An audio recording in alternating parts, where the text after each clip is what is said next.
All right, students, welcome to the third lecture of GST revision series. First chapter, which was related to introduction of GST containing constitutional provisions, is done. Second chapter containing the aspect of supply under GST is also done.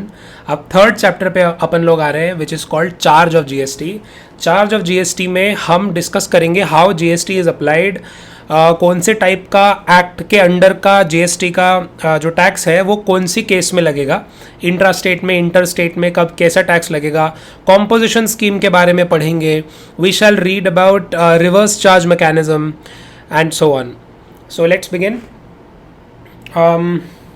Charge of GST में introduction में सबसे पहली चीज़ देखते हैं कि basis of charge of GST क्या रहने वाला है. हमारा basis of charge of GST रहने वाली है सप्लाई. तो अगर गुड्स या सर्विसेज और बोथ का सप्लाई हो रहा है by one person to another, then we can say कि जीएसटी लगने लायक प्रेमाइस पैदा हो गई है. मतलब we can only start applying the GST which could be CGST, SGST और IGST. So if we want to apply any tax under any of the GST laws, तो आपको सबसे पहले सेटिस्फाई करना पड़ेगा द एस्पेक्ट ऑफ सप्लाई. इसीलिए supply का chapter इतना इंपॉर्टेंट था, क्योंकि हमने सप्लाई वाले चैप्टर में पढ़ लिया था कि अगर कोई सप्लाई ही नहीं है, कोई गुड्स एंड सर्विसेज सप्लाई के दायरे से ही मान लो बाहर है, एग्जेम्प्ट है, या सप्लाई के डेफिनेशन में ही फॉल नहीं कर रही, तो उस पर जीएसटी लग ही नहीं सकता. Okay, so basis of charge of GST is going to be the aspect of supply. Supply is the taxable event in GST. CGST और एसजीएसटी या यूटीजीएसटी लगता है इंट्रा स्टेट सप्लाई में, एंड आईजीएसटी लगता है इंटर स्टेट सप्लाई में. So intra state और inter state में क्या डिफरेंस है, मैंने एग्जांपल के तौर पर छोटा सा एक टेबल बनाया है. मैंने लिखा है कि नेचर ऑफ सप्लाई अगर हमारी इंट्रा स्टेट है तो उस केस में the location of supplier, supplier किस चीज का, गुड्स का, सर्विसेज का, दोनों का, व्हाटएवर. तो location of supplier is say for example in state या यूनियन टेरिटरी ए. से for example this is Uttarakhand. And place of supply is also in state या यूनियन टेरिटरी ए. तो डिसाइसिव फैक्टर क्या रहने वाला है, अगर मेरा, अगेन ये भी ए में उत्तराखंड ही लिख रहा हूं मैं, तो डिसाइसिव फैक्टर क्या रहने वाला है कि अगर मेरा लोकेशन ऑफ द सप्लायर जो गुड्स या सर्विसेज सप्लाई कर रहा है, and place of supply. Place of supply का क्या मतलब है सर, ये एक टेक्निकल टर्म है. प्लेस ऑफ सप्लाई का मतलब हम समझेंगे प्लेस ऑफ सप्लाई वाले चैप्टर के प्रोविजंस के हिसाब से. फिलहाल के लिए आप याद रख लो कि लोकेशन ऑफ सप्लायर और प्लेस ऑफ सप्लाई अगर दोनों एस्पेक्ट्स एक ही स्टेट या एक ही यूनियन टेरिटरी में है, यानी कि मैं अगर देहरादून में बैठकर सप्लाई करता हूं say for example to someone in within Uttarakhand only, but say for example I supply to that person in Nainital. So if I am supplying goods from Dehradun to Nainital and the limit of supply is within Uttarakhand only, तो मैं बोलूंगा ये मेरा intra state supply है. अगर मेरा intra state supply है तो फिर इंट्रा स्टेट सप्लाई अगर होगा तो CGST and SGST plus CGST plus SGST या यूटीजीएसटी लगेगा. मेरे केस में उत्तराखंड मैंने एग्जांपल लिया तो एसजीएसटी लगेगा साथ में सीजीएसटी के. यूटीजीएसटी तब लगता अगर यूनियन टेरिटरी का केस होता. मैंने फिलहाल स्टेट का केस लिया है. Now let's see the second example. Inter state supply का क्या मतलब है. इंटर स्टेट सप्लाई का मतलब है कि अगर लोकेशन ऑफ सप्लायर एक यूनियन टेरिटरी या एक स्टेट में, for example again let's take the example of Uttarakhand, कि जो गुड्स या सर्विसेज को सप्लाई कर रहा है वो इंसान कहाँ बैठा है, वो बैठा है से फॉर एग्जांपल उत्तराखंड में, और इसने जो गुड्स या सर्विसेज सप्लाई किए हैं किसको सप्लाई किए हैं, और उसके हिसाब से प्लेस ऑफ सप्लाई कहाँ बैठ रहा है, से फॉर एग्जांपल इन दिल्ली. तो अगर ये दिल्ली में बैठ गया तो अब इस केस में क्या टैक्स लगेगा, क्योंकि ये इंटर स्टेट सप्लाई हो गई तो मेरा टैक्स लगेगा IGST tax, integrated goods and services tax. तो सीजीएसटी एंड एसजीएसटी या यूटीजीएसटी के प्रोविजंस के लिए आपको पढ़ना पड़ेगा सीजीएसटी एक्ट, और काफ़ी सिमिलर सीजीएसटी एक्ट के ही होता है एसजीएसटी एक्ट किसी भी स्टेट का या यूटीजीएसटी एक्ट किसी यूनियन टेरिटरी का. और आईजीएसटी एक्ट अलग एक्ट है उसके बट उसके भी काफ़ी प्रोविजंस सीजीएसटी एक्ट से ही रिलेटेड होते हैं जैसे होते हैं, बट काफ़ी हद तक कुछ प्रोविजंस एक्स्ट्रा भी दिए होते हैं आईजीएसटी एक्ट में. तो अगर आईजीएसटी से रिलेटेड प्रोविजंस पढ़ने तो आईजीएसटी एक्ट पढ़ना पड़ेगा. सीजीएसटी या एसजीएसटी से प्रोविजंस पढ़ने हैं तो उसके लिए सीजीएसटी एक्ट और उस स्टेट का एसजीएसटी एक्ट पढ़ना पड़ेगा, या यूनियन टेरिटरी का केस है तो फिर यूटीजीएसटी एक्ट पढ़ना पड़ेगा. ओके आपके फिलहाल कोर्स में CA inter and CA final के कोर्स में सिर्फ सीजीएसटी एक्ट के ही प्रोविजंस हैं और बीच बीच में कुछ प्रोविजंस आईजीएसटी एक्ट के हैं, स्पेसिफिक स्टेट्स के एक्ट्स नहीं हैं, क्योंकि स्टेट्स के एक्ट सीजीएसटी एक्ट से ही वो प्रोविजंस बोरो करके छोटे मोटे इधर उधर चेंजेस अपना कर लेते हैं। अब देख लेते हैं कुछ इंपॉर्टेंट डेफिनेशंस। तो डेफिनेशंस में सबसे पहली चीज है section number 2 clause 45 of CGST act में दिया हुआ है ई कॉमर्स ऑपरेटर का मतलब। So it means a person who owns, operates या मैनेजेस डिजिटल और इलेक्ट्रॉनिक फैसिलिटी और प्लेटफॉर्म फॉर इलेक्ट्रॉनिक कॉमर्स। तो अगर कोई भी वेबसाइट वगैरह खोल के बैठा है, वेबसाइट के थ्रू क्या, और उस वेबसाइट को उस प्लेटफॉर्म को क्या करता है, या तो ओन करता है या ऑपरेट करता है या उस वेबसाइट को मैनेज भी अगर करता है, और मैनेज भी देखो किसको करता है, डिजिटल और इलेक्ट्रॉनिक फैसिलिटी और प्लेटफॉर्म फॉर इलेक्ट्रॉनिक कॉमर्स। तो मैं बोलूँ ये platform can be an app, it can be a website, ठीक एटसेट्रा। ये टाइप की चीज़ें अगर कोई बनाकर बैठा है और उसके बेसिस पे ट्रेडिंग कर रहा है, गुड्स की बेच रहा है, गुड्स को सर्विसेज को बेच रहा है, तो मैं बोलूँगा वो कि वो ई कॉमर्स ऑपरेटर है। ई कॉमर्स ऑपरेटर का डेफिनेशन तब काम आएगा जब हम ई कॉमर्स ऑपरेटर से रिलेटेड प्रोविजंस बाद में पढ़ेंगे। फिलहाल के लिए दिस मच इज ओके। आगे बढ़ते हैं डेफिनेशन में। एग्रीगेट टर्नओवर की डेफिनेशन। एग्रीगेट टर्नओवर की डेफिनेशन आगे काम आएगी फॉर कैलकुलेटिंग कि कोई पर्सन रजिस्टर उसको करना चाहिए जीएसटी के अंडर में या नहीं, जिसको जो हम थ्रेशोल्ड कैलकुलेट करते हैं ना कि 20 लाख का, 40 लाख का, जो मैंने फर्स्ट चैप्टर में आपको थोड़ा सा इंट्रोडक्टरी पढ़ाया भी था, 40 लाख या 20 लाख का जो थ्रेशोल्ड है, तो वो एग्रीगेट टर्नओवर का थ्रेशोल्ड होता है कि अगर किसी पैन बेस्ड पर्सन की, जिसका पैन के हिसाब से through out India aggregate turnover certain threshold को, यानी कि 40 या 20 लाख एज द केस में भी, को क्रॉस कर रहा है, तो उसको जीएसटी के अंडर में कंपल्सरली रजिस्टर करना पड़ेगा। तो अब ये एग्रीगेट टर्नओवर का क्या मतलब है? Section 2 clause 6 of CGST act के हिसाब से let's have a look. It means aggregate value of all the taxable supplies excluding, क्या एक्सक्लूड करना है? Inward supplies on which tax is payable on reverse charge mechanism. तो सारे, so say for example if I am calculating aggregate turnover of a person A जो कि supply करता है उत्तराखंड में ही, ठीक है। So if person A is in Uttarakhand and मुझे देखना है कि इसको जीएसटी में रजिस्टर करना चाहिए या नहीं, तो मुझे देखना पड़ेगा उसका एग्रीगेट टर्नओवर 20 लाख या 40 लाख को क्रॉस कर रहा है या नहीं। वैसे उत्तराखंड में क्या लिमिट है? उत्तराखंड में limit is 20 lakh. So if 20 lakh मतलब गुड्स एंड सर्विसेज टोटल दोनों की मिला के, तो अगर कोई 20 लाख के थ्रेशोल्ड को क्रॉस कर रहा है तो हमको ये चेक करना पड़ेगा कि उसका एग्रीगेट वैल्यू 20 लाख के थ्रेशोल्ड को क्रॉस कर रहा है या नहीं। अब एग्रीगेट वैल्यू मेरे को कैसे कैलकुलेट करनी पड़ेगी? सभी चीज़ों की, टैक्सेबल सप्लाईज की, मतलब if person A is supplying all the taxable supplies, तो वो टैक्सेबल सप्लाईज का टोटल करूंगा कितना करता है पर एनम। फिर इसमें से लेकिन क्या चीज़ नहीं कैलकुलेट करूंगा, क्या चीज़ नहीं इंक्लूड करूंगा मैं? इनवर्ड सप्लाईज, जो ये माल खरीद रहा है कहीं और से, लेकिन उस पर जिस भी माल पर रिवर्स चार्ज बेसिस पे इसको खुद टैक्स देना पड़ता है, वो चीज़ें इंक्लूड नहीं करूंगा।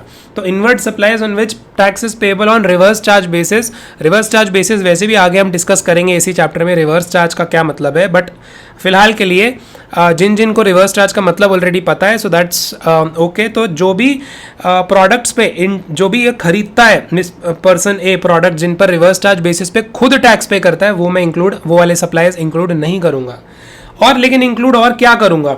Exempt supplies. अगर मिस्टर ए पूरे उत्तराखंड में कहीं और किसी ऐसे सप्लाईज भी करते हैं जो एग्जेम्प्ट फ्रॉम जीएसटी है, उसको भी इंक्लूड करूंगा। एक्सपोर्ट करते हैं कुछ गुड सर्विसेज का, उनको भी इंक्लूड करूंगा। इंटर स्टेट सप्लाईज करते हैं, किसी और स्टेट में बेचते हैं वगैरह है, उसको भी मैं इंक्लूड करूंगा। मैंने लिखा है of person having same PAN to be computed on an all India basis. Okay, so once I am able to add up all of these, लेकिन मैं आई विल मेक श्योर कि इनमें मैं टैक्स की अमाउंट एक्सक्लूड कर दूँ। तो CGST का, एसजीएसटी का, यूटीजीएसटी, आईजीएसटी का या सेस का अमाउंट जो भी एडेड होगा वो मुझे हटा देना है, या ऐड नहीं किया तो अलग से ऐड नहीं करना है। ओके, तो ये एस्पेक्ट होता है एग्रीगेट टर्नओवर का। This is given under section 2 clause 6 of CGST act. Section 2 clause 11 of IGST act में क्या आता है? कस्टम फ्रंटियर्स ऑफ इंडिया का मतलब, ये हमें आईजीएसटी का प्रोविजन समझने को काम आएगा जब हम एक्सपोर्ट रिलेटेड प्रोविजंस या इंपोर्ट रिलेटेड प्रोविजंस पढ़ेंगे जीएसटी के अंडर में। फिलहाल के लिए देख लेते हैं कस्टम फ्रंटियर्स ऑफ इंडिया का क्या मतलब है।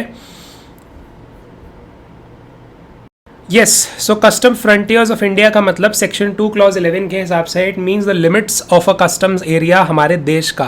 मतलब अगर हमारे देश की ये टेरिटरी है और यहाँ पर जैसे ही कोई माल अंदर आ जाता है तो इसके अंदर आते ही वो इंडिया में आ जाता है माल। मतलब मान लो पोर्ट से ट्रैवल होके, मुंबई के पोर्ट से, चेन्नई के पोर्ट से अगर कोई माल अंदर लाया जा रहा है, इम्पोर्ट किया जा रहा है देश में, तो कस्टम पोर्ट्स का एरिया, कस्टम्स का एरिया क्या है? ऐसा दायरा जिसको क्रॉस करते ही हम बोलें कि वो माल अब मान लो बाहर के देशों से इंडिया में एंटर कर गया, तो उसको हम बोलते हैं कस्टम फ्रंटियर्स ऑफ इंडिया। तो कस्टम एरिया ही, मतलब जो लिमिट है कस्टम एरिया की, उसी को बोलते हैं कस्टम फ्रंटियर्स ऑफ इंडिया। तो कस्टम एरिया का क्या मतलब है फिर? Custom area is further defined IGST act के under section number 2 clause number 4 में, जो बोलता है it is area of custom station या warehouse and includes any area in which imported goods और export goods are ordinarily kept before clearance by the custom authorities. तो मतलब ये उन एरियाज को कवर करता है जो क्या है? कस्टम स्टेशन या कस्टम का warehouse, and includes any area जहां पर इंपोर्टेड गुड्स को टेम्परेरीली रखा जाता है या एक्सपोर्ट रेडी गुड्स को टेम्परेरीली रखा जाता है कि जैसे क्लियरेंस मिलेगी कस्टम अथॉरिटीज से ये इंपोर्ट हो जाएंगे, प्रॉपरली इंडिया में दाखिल हो जाएंगे या एक्सपोर्ट हो जाएंगे अगर एक्सपोर्ट का केस है। तो वो वाले एरियाज जहां पर इन गुड्स को भी रखा जाता है is included with in the definition of customs area.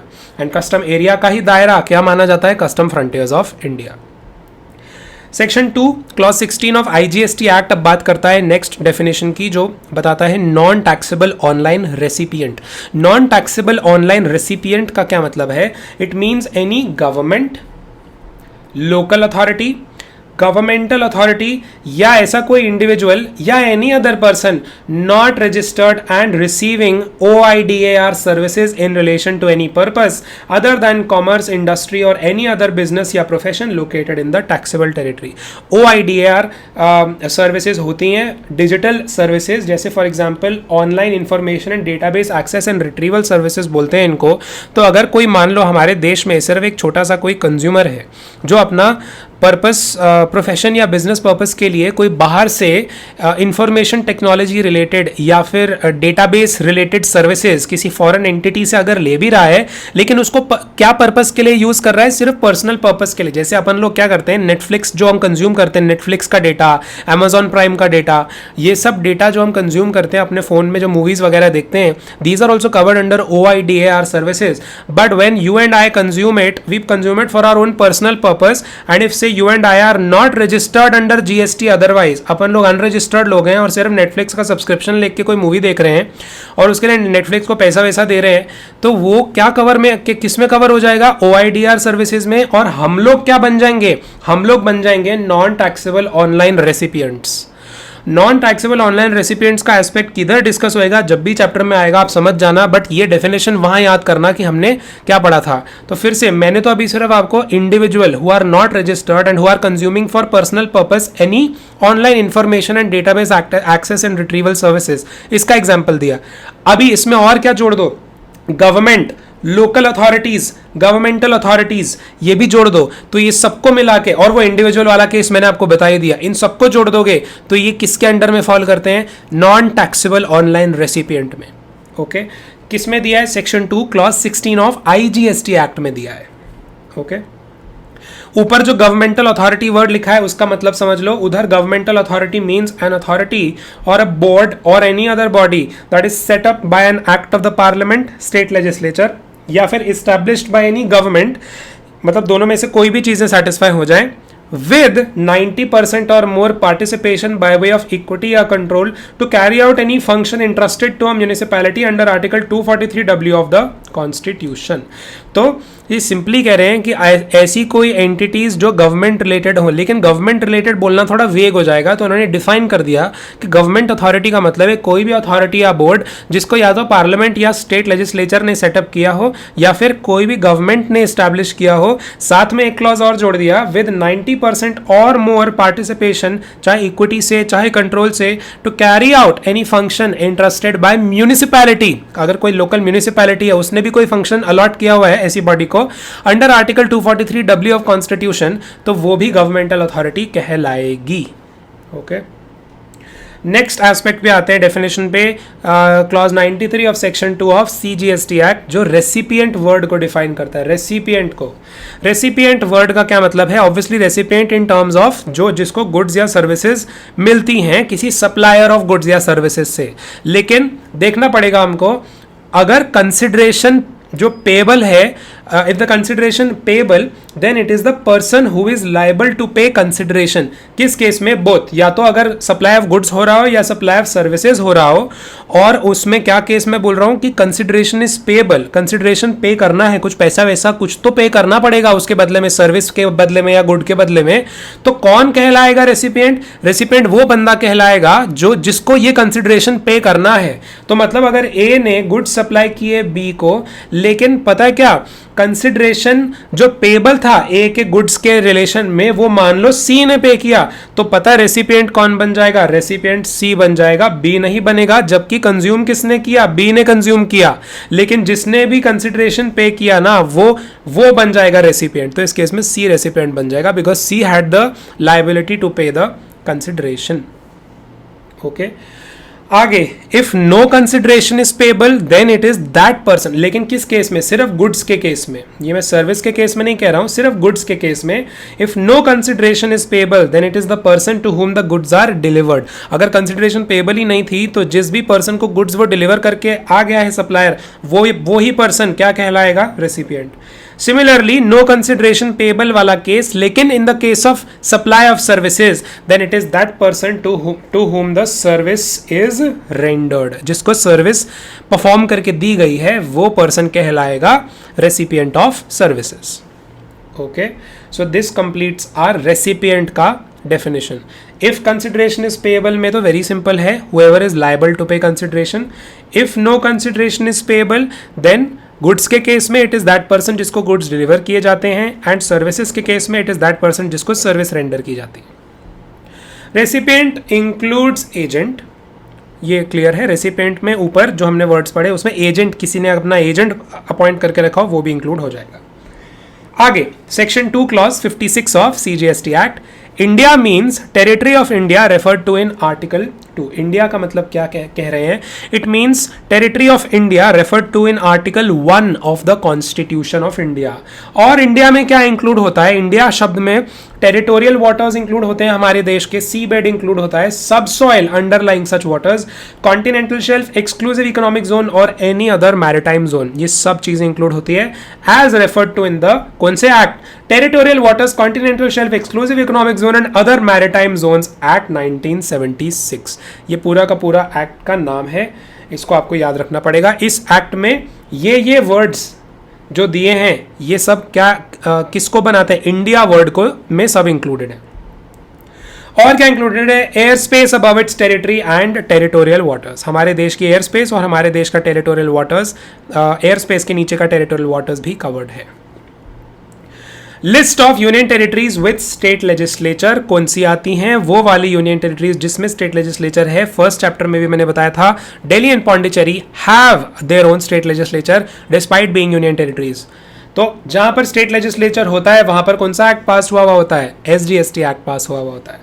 तो वो यूनियन टेरिटरीज जहां पर स्टेट लेजिस्लेचर नहीं है वो है Andaman and Nicobar islands, Lakshadweep, Dadar and Nagar Haveli, Daman and Diu and Chandigarh. इनमें कौन सा एक्ट पास किया होगा? UTGST act. अकॉर्डिंगली जब इंट्रा स्टेट सेल का कोई या सप्लाई का कोई केस आएगा तो बताओ दिल्ली एंड पौंडीचेरी में सीजीएसटी एक्ट के साथ कौन सा, सीजीएसटी के साथ कौन सा टैक्स लगेगा? एसडीएसटी टैक्स लगेगा। और इन वाले यूनियन टेरिटरीज में जहां पर union territories GST act passed है वहां पर यूटीजीएसटी लगेगा सीजीएसटी के साथ, अगर इंट्रा स्टेट सेल का या इंट्रा स्टेट सप्लाई का केस है। All right, so section number 7 of IGST act जो इंटर स्टेट सेल की बात करता है, इंटर स्टेट सप्लाई की बात करता है। इंटर स्टेट मतलब सप्लायर एक स्टेट में है और प्लेस ऑफ सप्लाई दूसरे स्टेट में है, वो वाला टाइप का इंटर स्टेट सप्लाई करता है, उसके बारे में बात करता है। सेक्शन नंबर 7 के एस्पेक्ट्स देख लेते हैं। सबसे पहले तो और थोड़ा एक्सपैंड करते हैं, इंटर स्टेट सप्लाई के अंदर क्या क्या आता है। तो मैंने छोटा सा चार्ट बनाया हुआ है। सप्लाई ऑफ गुड्स, सबसे पहला एस्पेक्ट क्या कवर आता है इंटर स्टेट सप्लाईज में?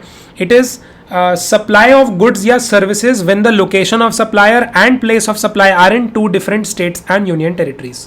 ये फर्स्ट पार्ट अपने को समझ आ गया था शुरू में इंट्रोडक्शन ऑफ द चैप्टर में ही, वही मैंने रिपीट किया है। सेकेंड पॉइंट जिसको हम अगेन इंटर स्टेट सप्लाई के दायरे में गिनेंगे वो है इंपोर्ट ऑफ गुड्स या सर्विसेज। मतलब मैंने कोई गुड्स ऑर्डर किए जो कि चाइना से इंडिया में आ रहे हैं, या कोई गुड्स ऑर्डर किए यूएस से इंडिया में आ रहे हैं, जर्मनी से इंडिया में आ रहे हैं, तो किसी भी दूसरे देश से जब इंडिया में हम गुड्स को इंपोर्ट या सर्विसेज को इंपोर्ट करते हैं उसको हम बोलते हैं, ये भी इंटर स्टेट सप्लाई के दायरे में आ जाता है क्योंकि इस पर भी आईजीएसटी लगता है।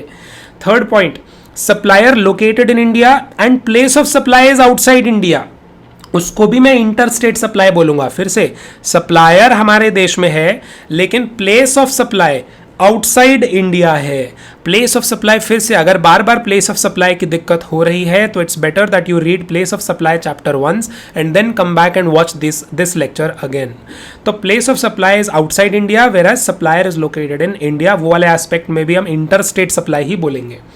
फोर्थ पॉइंट में मैं कह रहा हूं सप्लाई टू या बाय एसईजेड डेवलपर या यूनिट। एसईजेड मतलब स्पेशल इकोनॉमिक जोन जो होते हैं, जो हमारे देश में स्पेसिफाइड जोन्स होते हैं जिनको दर्जा थोड़ा बाहर की कंट्री जैसा दिया जाता है इन टर्म्स ऑफ ट्रेडिंग। तो ये अगर मतलब इनमें कोई गुड्स नॉर्मल टेरिटरी से एसईजेड में कोई गुड्स डाले जाते हैं तो हम बोलते हैं कि उसको एक्सपोर्ट के तरीके से हम ट्रीट करते हैं, उसको एक्सपोर्ट माना जाता है। या एसईजेड से कोई गुड्स नॉर्मल टेरिटरी में इंपोर्ट होता है तो उसको इंपोर्ट के दायरे में मानते हैं, भले ही एसईजेड मान लो वो within the same state ही क्यों ना हो। जैसे मान लो उत्तराखंड का एक एरिया है जहां पर एक छोटे एरिया को एसईजेड बना दिया, तो अगर एसईजेड से गुड्स निकल के उत्तराखंड के नॉर्मल एरिया में आ रहे हैं तो उसको इंपोर्ट बोलेंगे, उत्तराखंड के नॉर्मल एरिया से वो गुड्स वापस एसईजेड में जा रहे हैं तो उसको एक्सपोर्ट बोलेंगे। Okay, so this is also covered under inter state supply. Lastly fifth aspect residuary clause होता है, supply in a taxable territory. तो सप्लाई जो होता है टैक्सेबल टेरिटरी में जो कि इंट्रा स्टेट सप्लाई भी नहीं है और कहीं और किसी और चारों क्लॉजेस में कहीं फॉल भी नहीं कर रहा है, उसको भी हम क्या ही हमेशा मानते हैं, इंटर स्टेट सप्लाई ही मान के उस पर आईजीएसटी लगा देते हैं। सो supply in a taxable territory which is not an intra state supply and it is not specified anywhere else, उसको भी हम इंटर स्टेट सप्लाई मान लेते हैं। नेक्स्ट पॉइंट देखते हैं, point number 3 above shall not necessarily be export, location of recipient is not material to qualify as supply in course of inter state trade और commerce. फिर से देखो पॉइंट नंबर 3 जो मैंने ऊपर आपको दिखाया, पॉइंट नंबर 3 जो मैंने बोला कि supplier is located in India but place of supply is outside India, उसमें आप ध्यान से सोच के चलो कि पॉइंट नंबर 3 अबव में it shall not necessarily be export, तीसरे पॉइंट में export is one of the subsets of this, but हमेशा पॉइंट 3 एक्सपोर्ट को ही अंजाम देगा वो जरूरी नहीं है। Location of recipient is not material to qualify as supply in the course of inter state trade और कॉमर्स, ये ध्यान लेके चलना है। लोकेशन ऑफ रेसिपिएंट नहीं देखते हैं हम, क्या देखते हैं हम तो प्लेस ऑफ सप्लाई देखते हैं। एक तरफ देखते हैं लोकेशन ऑफ सप्लायर, दूसरी तरफ देखते हैं place of supply, location of recipient कभी भी नहीं देखते हैं। इसीलिए पॉइंट नंबर 3 के केस में जिसमें supplier is in India but place of supply is outside India में इट कुड ऑल्सो भी कि रेसिपिएंट इंडिया का ही हो लेकिन एक्सपोर्ट हो जाए, या रेसिपिएंट बाहर का हो लेकिन एक्सपोर्ट ना हो। Okay, so think about it and थोड़ा एनालाइज करो इस पॉइंट को। Also with respect to point number 4 above, supplies to a SEZ developer या यूनिट आर ऑल्सो कॉल्ड, क्या बोलते हैं इनको, जीरो रेटेड सप्लाईज। अगर कोई सप्लाई किया जा रहा है एसईजेड डेवलपर या यूनिट को, उसको हम जीरो रेटेड सप्लाईज के अंदर में गिन लेते हैं। Now let's read section number 8 of IGST Act जो इंट्रा स्टेट सप्लाई की बात करता है। फर्स्ट एस्पेक्ट है इंट्रा स्टेट सप्लाई होता है if the location of supplier and place of supply are in the same state या यूनियन टेरिटरी, तो वो इंट्रा स्टेट सप्लाई कहलाता है। ये कहाँ लिखा है, section number 8 clause sub section 1 and sub section 2 में IGST एक्ट के। लेकिन इसके एस्पेक्ट्स, इसके कुछ एक्सेप्शंस हैं पॉइंट नंबर 1 के। ये पॉइंट नंबर 1 जो मैंने लिखा इसके कुछ एक्सेप्शंस हैं। एक्सेप्शंस क्या हैं, एक्सेप्शन पॉइंट नंबर 1 का है सप्लाई टू या बाय एसईजेड यूनिट या डेवलपर। मतलब मैंने आपको जो अभी एग्जांपल दिया था, अगर ये मान लो है आंध्र प्रदेश में ही ये छोटा सा एरिया है एसईजेड, अगर कुछ एसईजेड से माल आंध्र प्रदेश के नॉर्मल एरिया में आ रहा है लेकिन विद इन आंध्र प्रदेश ही रह रहा है, तो मैं एक पॉइंट ऑफ व्यू से तो ये बोल सकता हूँ कि विद इन आंध्र प्रदेश ही है तो ये इंट्रा स्टेट सप्लाई होना चाहिए। लेकिन अभी तो हमने ऊपर पढ़ा कि एसईजेड से निकल के माल अगर नॉर्मल स्टेट के नॉर्मल एरिया में आता है तो वो भी क्या कहलाता है, इंटर स्टेट सप्लाई में ही आ जाता है। सिमिलरली ये वाला माल, कोई माल बाहर से आंध्र प्रदेश से ही normal area of Andhra Pradesh से SEZ में आ जाता है तो उसको भी हम क्या बोलते हैं, इंटरस्टेट सप्लाई ही माना जाता है। Okay, so this is like an exception to the point कि अगर सप्लाई एक स्टेट में सप्लायर है और दूसरे स्टेट और उसी स्टेट में प्लेस ऑफ सप्लाई है तो हमेशा इंट्रा स्टेट सप्लाई ही होगा, ऐसा जरूरी नहीं है। इसका ये पहला एक्सेप्शन हो गया। अब दूसरा exception, supply of goods to a tourist. अगर हमारे देश में कोई टूरिस्ट ट्रैवल कर रहा है, टूरिस्ट वर्ड का क्या मतलब है sir, section number 15 of IGST act में दिया हुआ है। टूरिस्ट मतलब अ person who is not normally resident in India and who enters India for a stay of not more then 6 महीना for legitimate non immigrant purposes, उसको हम बोलते हैं क्या, टूरिस्ट। तो अगर किसी टूरिस्ट को माल बेचा जा रहा है, वो उसी स्टेट में और उसी स्टेट से उसी को सप्लाई किया जा रहा है, लेकिन वो माल लेकर कहाँ जाएगा, देश के बाहर कभी ना कभी तो जाएगा। तो जरूरी नहीं है उसको माल सप्लाई किया हुआ हमेशा इंट्रा स्टेट ही सप्लाई हो। It will depend on the place of supply rules कि फाइनली वो इंटर स्टेट सप्लाई भी हो सकता है।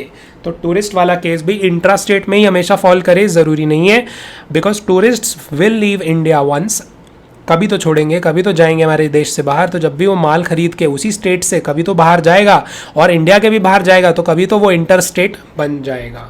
Next aspect is import of goods into India. अगर इंडिया में गुड्स इंपोर्ट किए जाते हैं तो वो पर्टिकुलर स्टेट में एंटर करते हैं, तो क्या मैं ऐसा बोलूं कि वो एक स्टेट में ही तो एंटर किया तो उसको इंट्रा स्टेट मानो, ऐसा नहीं।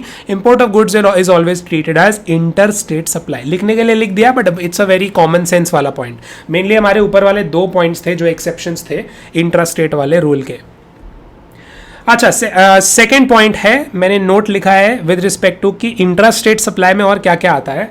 Establishments of distinct persons, establishments of the same entity to be considered as establishments of distinct persons where a person has an establishment in India and any other establishment outside India, an establishment in one state or union territory and any other establishment outside that state or union territory।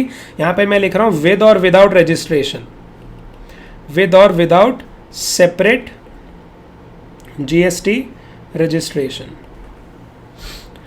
And तीसरा point, an establishment in a state और union territory and any other establishment with a separate registration within that state या union territory. ये तीनों points में से मैं बोलूंगा कि जैसे ये तीनों पॉइंट्स में से कोई भी सेटिस्फाई हो जाता है तो मैं कह सकता हूं कि एक ही एंटिटी ने, एक ही पर्सन ने अपनी एक से ज्यादा एस्टैब्लिशमेंट्स और डिस्टिंक्ट पर्सन सेटअप करी हुई हैं। आपस में जब ये डिस्टिंक्ट पर्सन्स गुड्स को इधर उधर ट्रांसफर करती हैं तो अकॉर्डिंगली इंट्रा या इंटर स्टेट वाली सेल भी पैदा होती है। So if one establishment of the distinct person is going to transfer goods to another distinct person in another state तो वो इंटर स्टेट सेल बनेगा। बट वन एस्टैब्लिशमेंट जो कि डिस्टिंक्ट पर्सन है is transferring to another distinct person, another establishment of the same person within the same state या union territory, तो वो फिर इंट्रा स्टेट सेल ही होगा। आगे देख लेते हैं वेदर फर्दर, सेकेंड नोट है further a person carrying on a business through a branch और एन एजेंसी और a representational office in any territory shall be treated as having an establishment in that territory. तो यही कह रहा है कि अगर किसी का carrying on business through a branch कर रहा है और चाहे कहीं भी किसी भी टेरिटरी में अपना किसी भी पर्सन का किसी भी दूसरी टेरिटरी में किसी भी टेरिटरी में ब्रांच हो, रिप्रेजेंटेशनल ऑफिस हो, उसके थ्रू वो बिजनेस कर रहा है तो it is treated as having an establishment in that territory.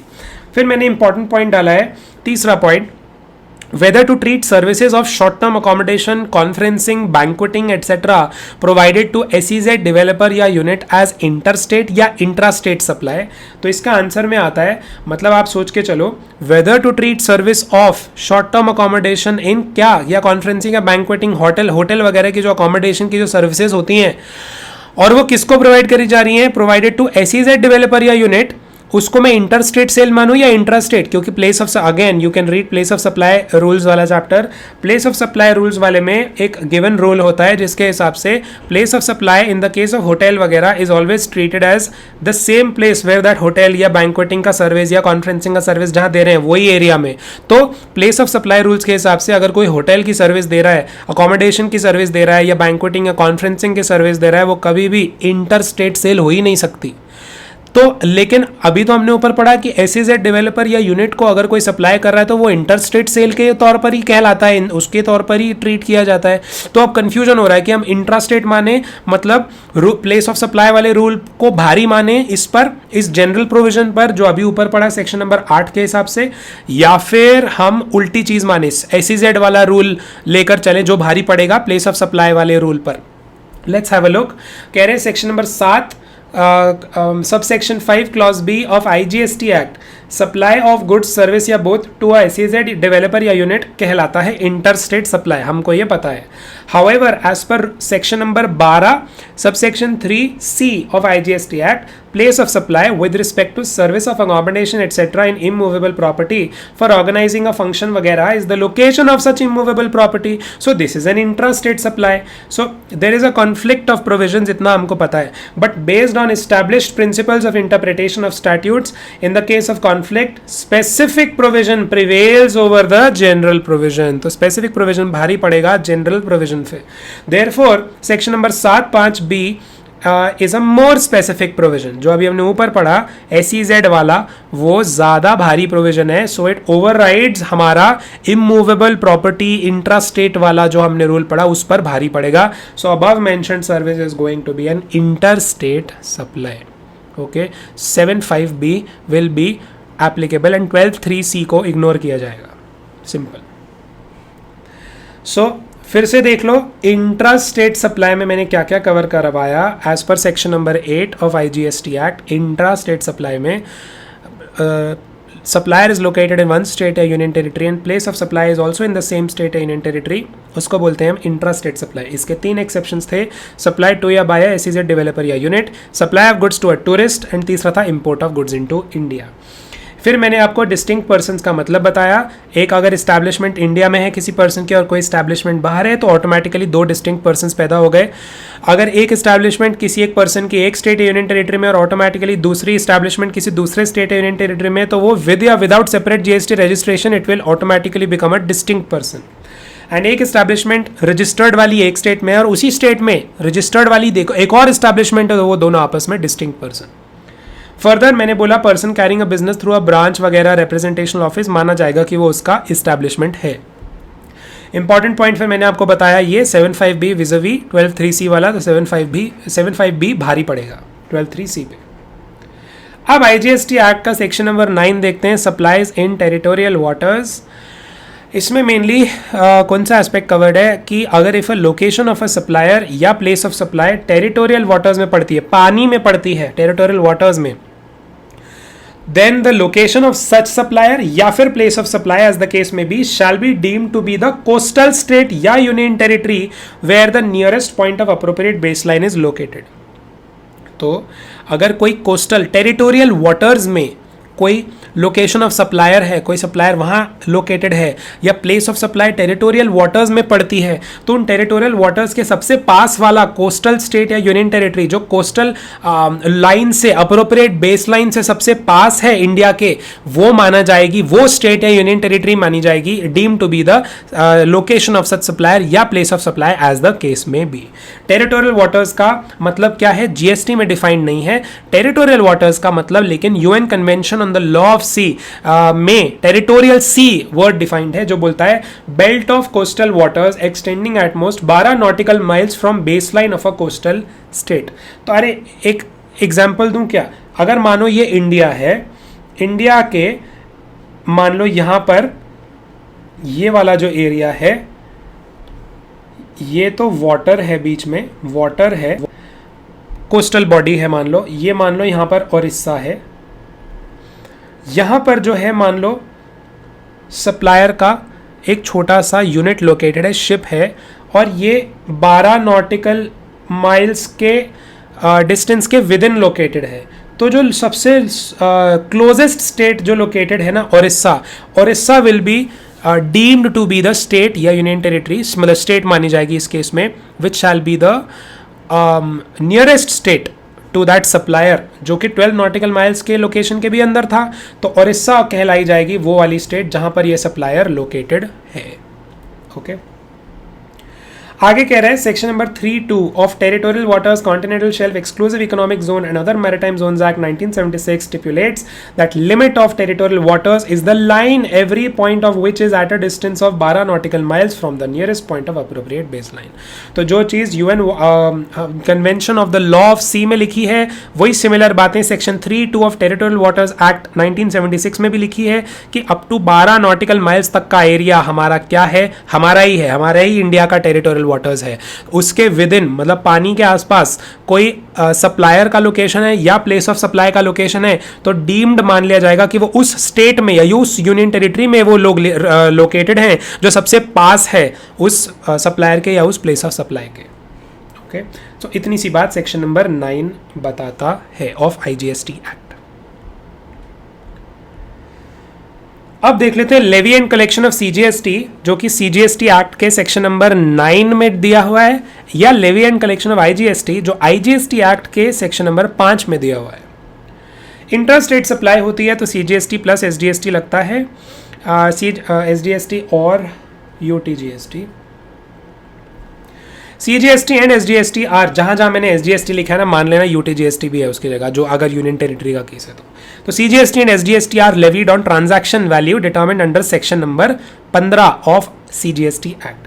तो किस पर लगता है सीजीएसटी और एसडीएसटी जो टैक्स हैं, जो भी रेट दिए होते हैं किस पर लगते हैं, ट्रांजैक्शन वैल्यू पे लगते हैं। और इनके रेट कैसे दिए होते हैं, फॉर एग्जाम्पल अगर टोटल रेट है 18% तो सीजीएसटी और एसडीएसटी आपस में इक्वल डिवाइडेड होते हैं। तो अगर if the total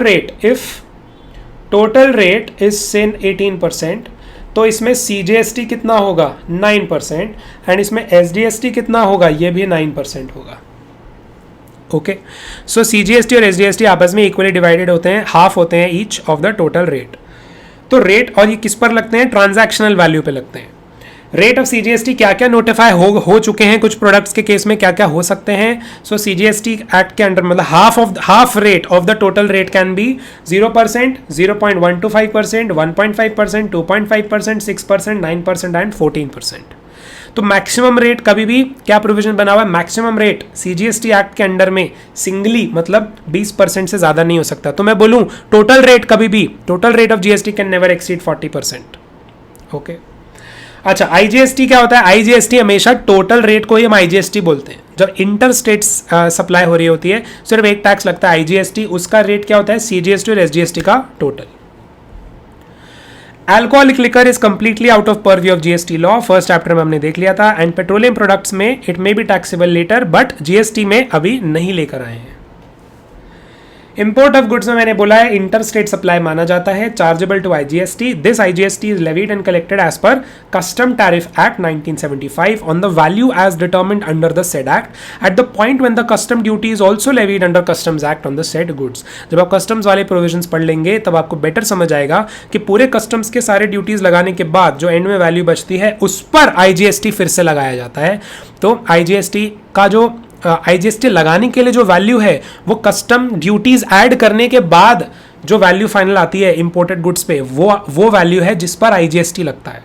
so IGST on imported goods is in addition to the basic custom duty under custom tariff act, better understood with customs portion of syllabus. जब आप कस्टम्स पोर्शन पढ़ लेंगे अपने syllabus का तब आपको ये चीज बेटर समझ आएगी। अलग से कह रहे हैं जीएसटी कंपनसेशन सेस भी लगता है on the certain luxury and demerit goods under GST compensation to states cess act 2017। जो आइटम्स इंपोर्ट होते हैं अगर वो लग्जरी या डीमेरिट गुड्स होते हैं उन पर अलग से जीएसटी सेस भी लगता है। नेक्स्ट आपका प्रोविजन आता है reverse charge mechanism. All right, so we had to begin with reverse charge mechanism. रिवर्स चार्ज मैकेनिज्म का कंसेप्ट समझ लेते हैं पहले and let's have a look at the how it is different from the forward charge mechanism, जिसको मैं यहाँ पे नॉर्मल केस लिखा है, जिसको मैं यहाँ पे लिख देता हूँ फॉरवर्ड चार्ज। कि फॉरवर्ड चार्ज से रिवर्स चार्ज मैकेनिज्म कितना अलग है। तो जनरली जब भी कोई सप्लायर रेसिपिएंट को गुड्स या सर्विसेज सप्लाई करता है वो एक सर्टेन वैल्यू ऑफ गुड्स या सर्विसेज सप्लाई करता है और उस वैल्यू पर जीएसटी के साथ टोटल अमाउंट जो कलेक्ट करनी होती है वो कलेक्ट कर लेता है। उसमें से जो जीएसटी का पोर्शन होता है वो गवर्नमेंट के पास डिपॉजिट करवा देता है after setting of his input tax credit. जैसे कि यहाँ पर या ये आप एग्जांपल अगर देखोगे जिसमें मैंने लिखा है कि supplier is say for example supplying goods या services to the recipient, say the value of the goods is equal to ₹1000, IGST rate is 12%, तो total amount paid by the recipient to supplier कितना हो जाएगा? 1120। 1000 रुपये supplier अपने goods के लेगा, 120 रुपया यानी कि 12% ऑफ 1000 रुपया वो जो है IGST पोर्शन वो भी कलेक्ट करेगा। एंड मान लो say supplier's input tax already paid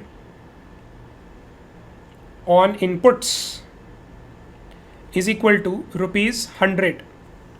मतलब उसने इनपुट्स पे अपने इन गुड्स को बनाने के लिए या इन गुड्स को रेडी कंडीशन में लाने के लिए वैल्यू ऐड करने के पॉइंट ऑफ व्यू से जो इनपुट्स में टैक्स दिया वो ₹100 का दिया, तो अब इसके बाद 100 रुपये सेट ऑफ करने के लिए रेडी हैं उन 120 रुपये से।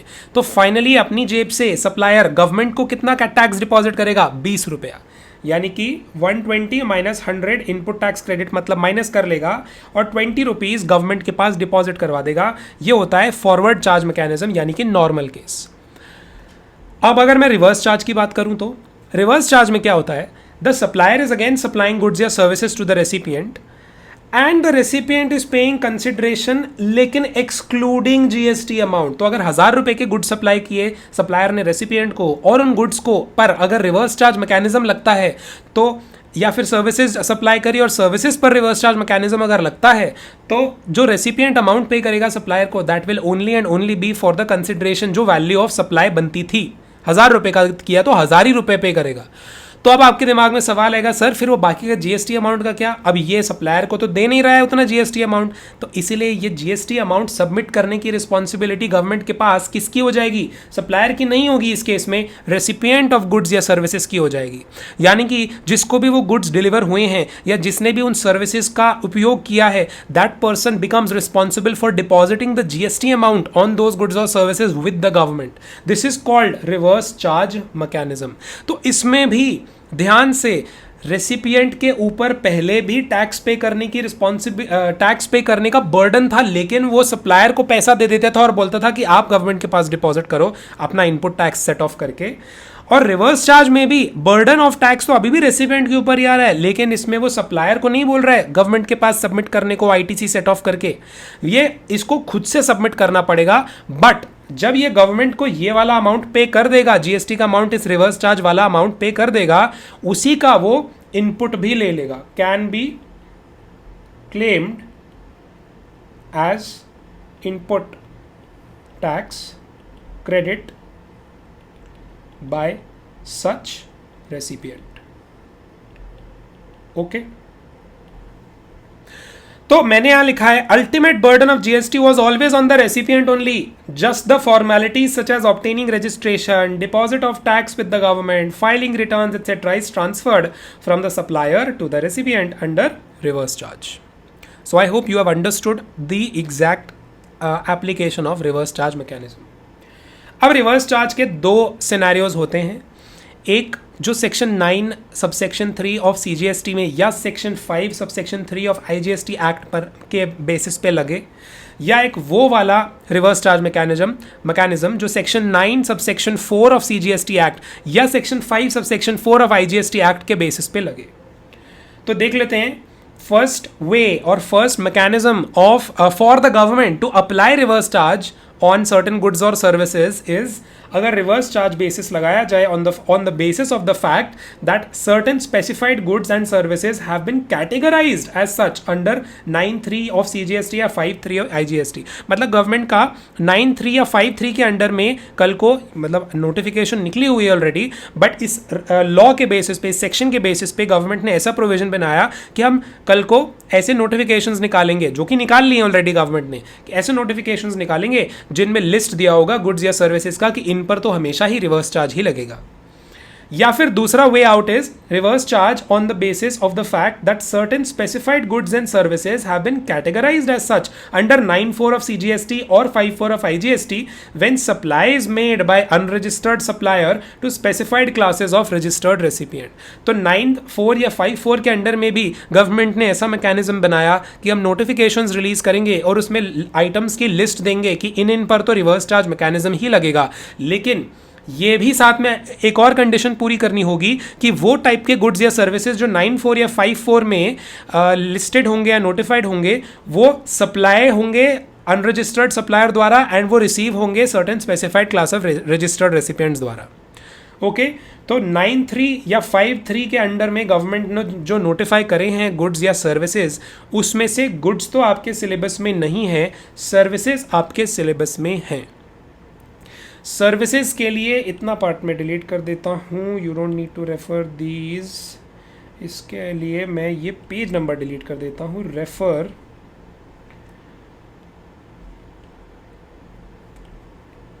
यहाँ मैं लिख रहा हूँ डू रेफर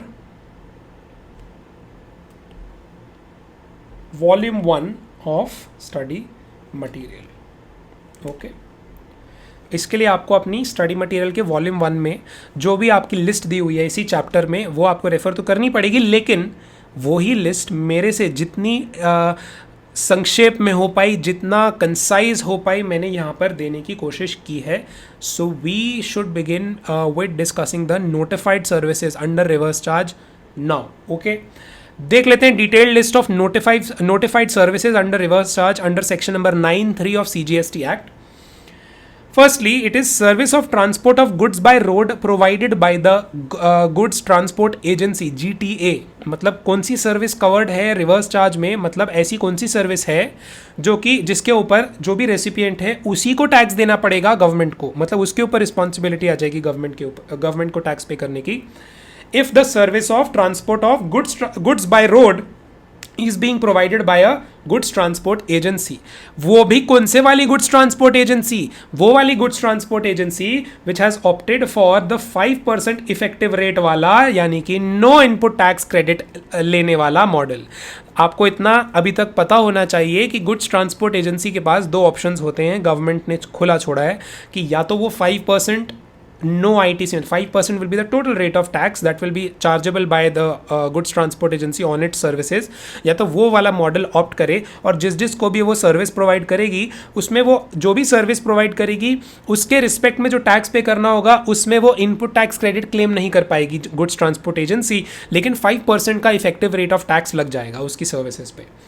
तो अगर या फिर दूसरा ऑप्शन भी खोला गया है वैसे GTA के लिए, अगर 5% नो ITC मॉडल मंजूर नहीं है तो 12% with ITC model forward charge mechanism वाला मॉडल भी ऑप्ट कर सकती है, जिसमें total rate of tax payable on it's services will be 12% effective rate, but उसमें फॉरवर्ड चार्ज मैकेनिज्म लगेगा एंड उसमें इनपुट टैक्स क्रेडिट भी ले पाएगी। तो अगर उसने 12% वाला ऑप्शन अवेल किया GTA ने, तो और वो वाली ये वाली GT है जिसने 12% वाला प्रोविजन अवेल किया है, वो सर्विसेज प्रोवाइड करे रेसिपिएंट्स को, इन रेसिपिएंट्स को, तो क्या वो रिवर्स चार्ज में कवर होगा? The answer is no. Reverse charge में कवर होने के लिए supplier of service should be such a goods transport agency which has opted for 5% effective rate no ITC model. Okay, I hope you have understood. अच्छा, तो इसमें फिर recipients कौन होने चाहिए? स्पेसिफाइड रेसिपिएंट्स होने चाहिए। द स्पेसिफाइड रेसिपिएंट्स आर, अगर इसने GTA ने सर्विस प्रोवाइड करी है किसको? फैक्ट्री को, जो कि फैक्ट्रीज एक्ट में रजिस्टर्ड है, सोसाइटी को, जो कि सोसाइटीज रजिस्ट्रेशन एक्ट 1860 में रजिस्टर्ड है, किसी कोऑपरेटिव सोसाइटी को, किसी GST रजिस्टर्ड पर्सन को, किसी बॉडी कॉर्पोरेट को, किसी पार्टनरशिप फर्म को, AOP को, वेदर रजिस्टर्ड और नॉट, और किसी कैजुअल टैक्सेबल पर्सन को which is located in the taxable territory. अगर रेसिपिएंट्स इन लोगों में से ही होंगे तो ही रिवर्स चार्ज वाला कॉन्सेप्ट लगेगा। Reverse charge mechanism is not applicable with respect to services of goods carriage by road provided by the GTA to a department of central government, state government, a union territory or local authority or government agency which is registered under GST only for the purpose of tax deduction purpose under section number 51 and not for making supply। तो मतलब ये GTA जो ऊपर 5% वाली सब conditions पूरी कर रही है, ऐसी एंटिटी को सप्लाई कर रही है अपनी गुड्स ट्रांसपोर्ट वाली सर्विस, जो कि कौन है, या तो कोई गवर्नमेंट डिपार्टमेंट है या लोकल अथॉरिटी है या गवर्नमेंटल एजेंसी है, जिसने जीएसटी में रजिस्ट्रेशन सिर्फ इसलिए लिया हो कि उसको टीडीएस की प्रोविजन सेटिस्फाई करनी है 51 सेक्शन के अंडर में, और नॉर्मल सप्लाई के लिए अगर जीएसटी रजिस्ट्रेशन इन लोगों ने ना लिया हो तो फिर इन लोगों पर रिवर्स चार्ज मैकेनिज्म वाली प्रोविजंस नहीं एप्लीकेबल होंगे। ओके, सो एग्जेम्पशन है। नेक्स्ट सर्विस जो list of services under reverse charge mechanism में नोटिफाइड है वो है services supplied bye an individual advocate या सीनियर एडवोकेट या firm bye way of legal services, चाहे वो डायरेक्टली सर्विस सप्लाई करे या इनडायरेक्टली सर्विस सप्लाई करे। लीगल सर्विस का मतलब है advice, consultancy, assistance in any branch of law including representation before the court, tribunal या अथॉरिटी। और ये किसको सर्विस, लीगल सर्विस प्रोवाइड कर रहे हैं, एनी बिजनेस एंटिटी को जो इंडिया में टैक्सेबल टेरिटरी में लोकेटेड हो।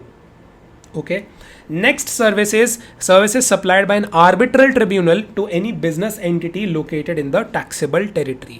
ओके, ये पूरी लिस्ट आपको इसी तरीके से रटी होनी चाहिए, याद रहनी चाहिए। So the whole list of services जो आरसीएम में मैं ये करा रहा हूँ, अभी जो थर्ड आइटम पे हम आ गए हैं, अब आगे बढ़ेंगे, you have to learn it by heart. Next, service of sponsorship provided by any person to किसको, बॉडी कॉर्पोरेट को या पार्टनरशिप फर्म को which is located in the taxable territory. आगे, any service that is supplied by the central government, state government, union territory या local authority, लेकिन किन services को छोड़ के, यानी कि रेंटिंग ऑफ इमूवेबल प्रॉपर्टी को छोड़ के, और या फिर services that are specified below, कौन सी सर्विसेज और हटा के, डिपार्टमेंट ऑफ पोस्ट वाली जो सर्विसेज हैं जो कि स्पीड पोस्ट से रिलेटेड है, एक्सप्रेस पार्सल पोस्ट से, लाइफ इंश्योरेंस एजेंसी सर्विस से रिलेटेड है, to any person other than central government, state government, union territory या लोकल अथॉरिटी। फिर से देखो, मैंने क्या बोला कि अगर कोई central government, state government, union territory या लोकल अथॉरिटी सर्विस प्रोवाइड करती है वो आरसीएम में है। फिर मैंने बोला एक मिनट, आरसीएम से ना ये वाली सर्विसेज हटा दो, एक्सक्लूड कर दो। कौन सी वाली, रेंटिंग ऑफ इमूवेबल प्रॉपर्टी की सर्विस अगर गवर्नमेंट ये वाली बॉडीज देती हैं तो वो हटा दो। और क्या हटा दो, डिपार्टमेंट ऑफ पोस्ट वाली सर्विसेज हटा दो, ये वाली speed post, express parcel, life insurance agency service वगैरह हटा दो। लेकिन तभी हटाना अगर जिसको ये सर्विसेज प्रोवाइड करी जा रही हो वो entity other than central government, state government, union territory या लोकल अथॉरिटी हो।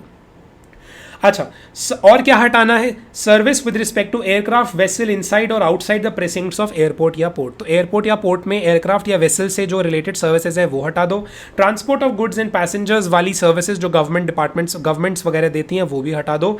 तो इन सभी सर्विसेज को हटाकर जो बची वो सभी services which are supplied by central government, state government, union territory या local authority, they shall be covered. अच्छा, किसको प्रोवाइड हो रही हो, any business entity located in taxable territory को प्रोवाइड अगर हो रही हो तो they shall be covered under RCM.